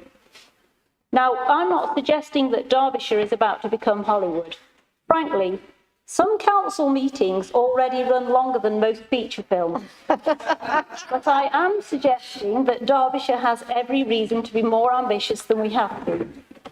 This motion is also rightly focused on skills. Productions need electricians, drivers, carpenters, software developers, project managers, editors, designers, technicians, and construction workers. These are real jobs and real career opportunities for local people. That is why partnerships with universities, colleges and training providers matter so much. If we want local people to benefit from these opportunities, we need skills pathways that connect Derbyshire talent to Derbyshire jobs. I also strongly support the emphasis on working with MPER, district and borough councils, neighbouring authorities and national agencies. The film industry does not stop at county boundaries. production companies do not pull out an OS map and say, I'm terribly sorry, this scene crosses into a different council area. They think regionally and increasingly nationally. That is why an East Midlands approach gives us the best chance of attracting investment and building the supply chains and talent networks that the industry is looking for. Chair, this motion is not asking us to sign a blockbuster budget today. It's not asking us to greenlight a sequel before we've made the first film. It is asking us to recognise an opportunity, build partnerships, develop a plan, explore what works elsewhere, and ensure Derbyshire is ready to benefit from a sector that the government itself sees as central to future economic growth. So let's not leave Derbyshire waiting for a sequel. Let's make sure that when the next chapter of the UK's creative industry story is written, Derbyshire has more than just a cameo role. For these reasons, I'm very pleased to support this motion, and I urge my colleagues at Derbyshire County Council to do the same. Thank you.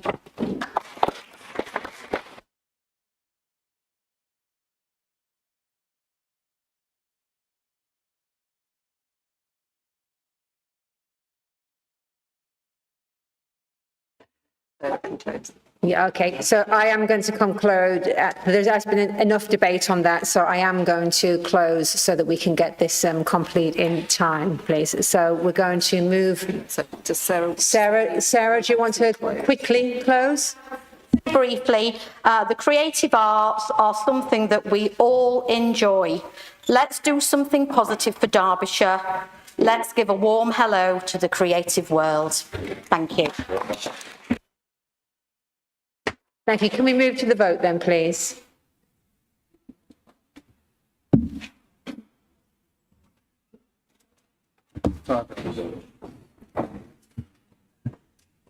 Okay, that's been carried and approved, and I declare this meeting closed.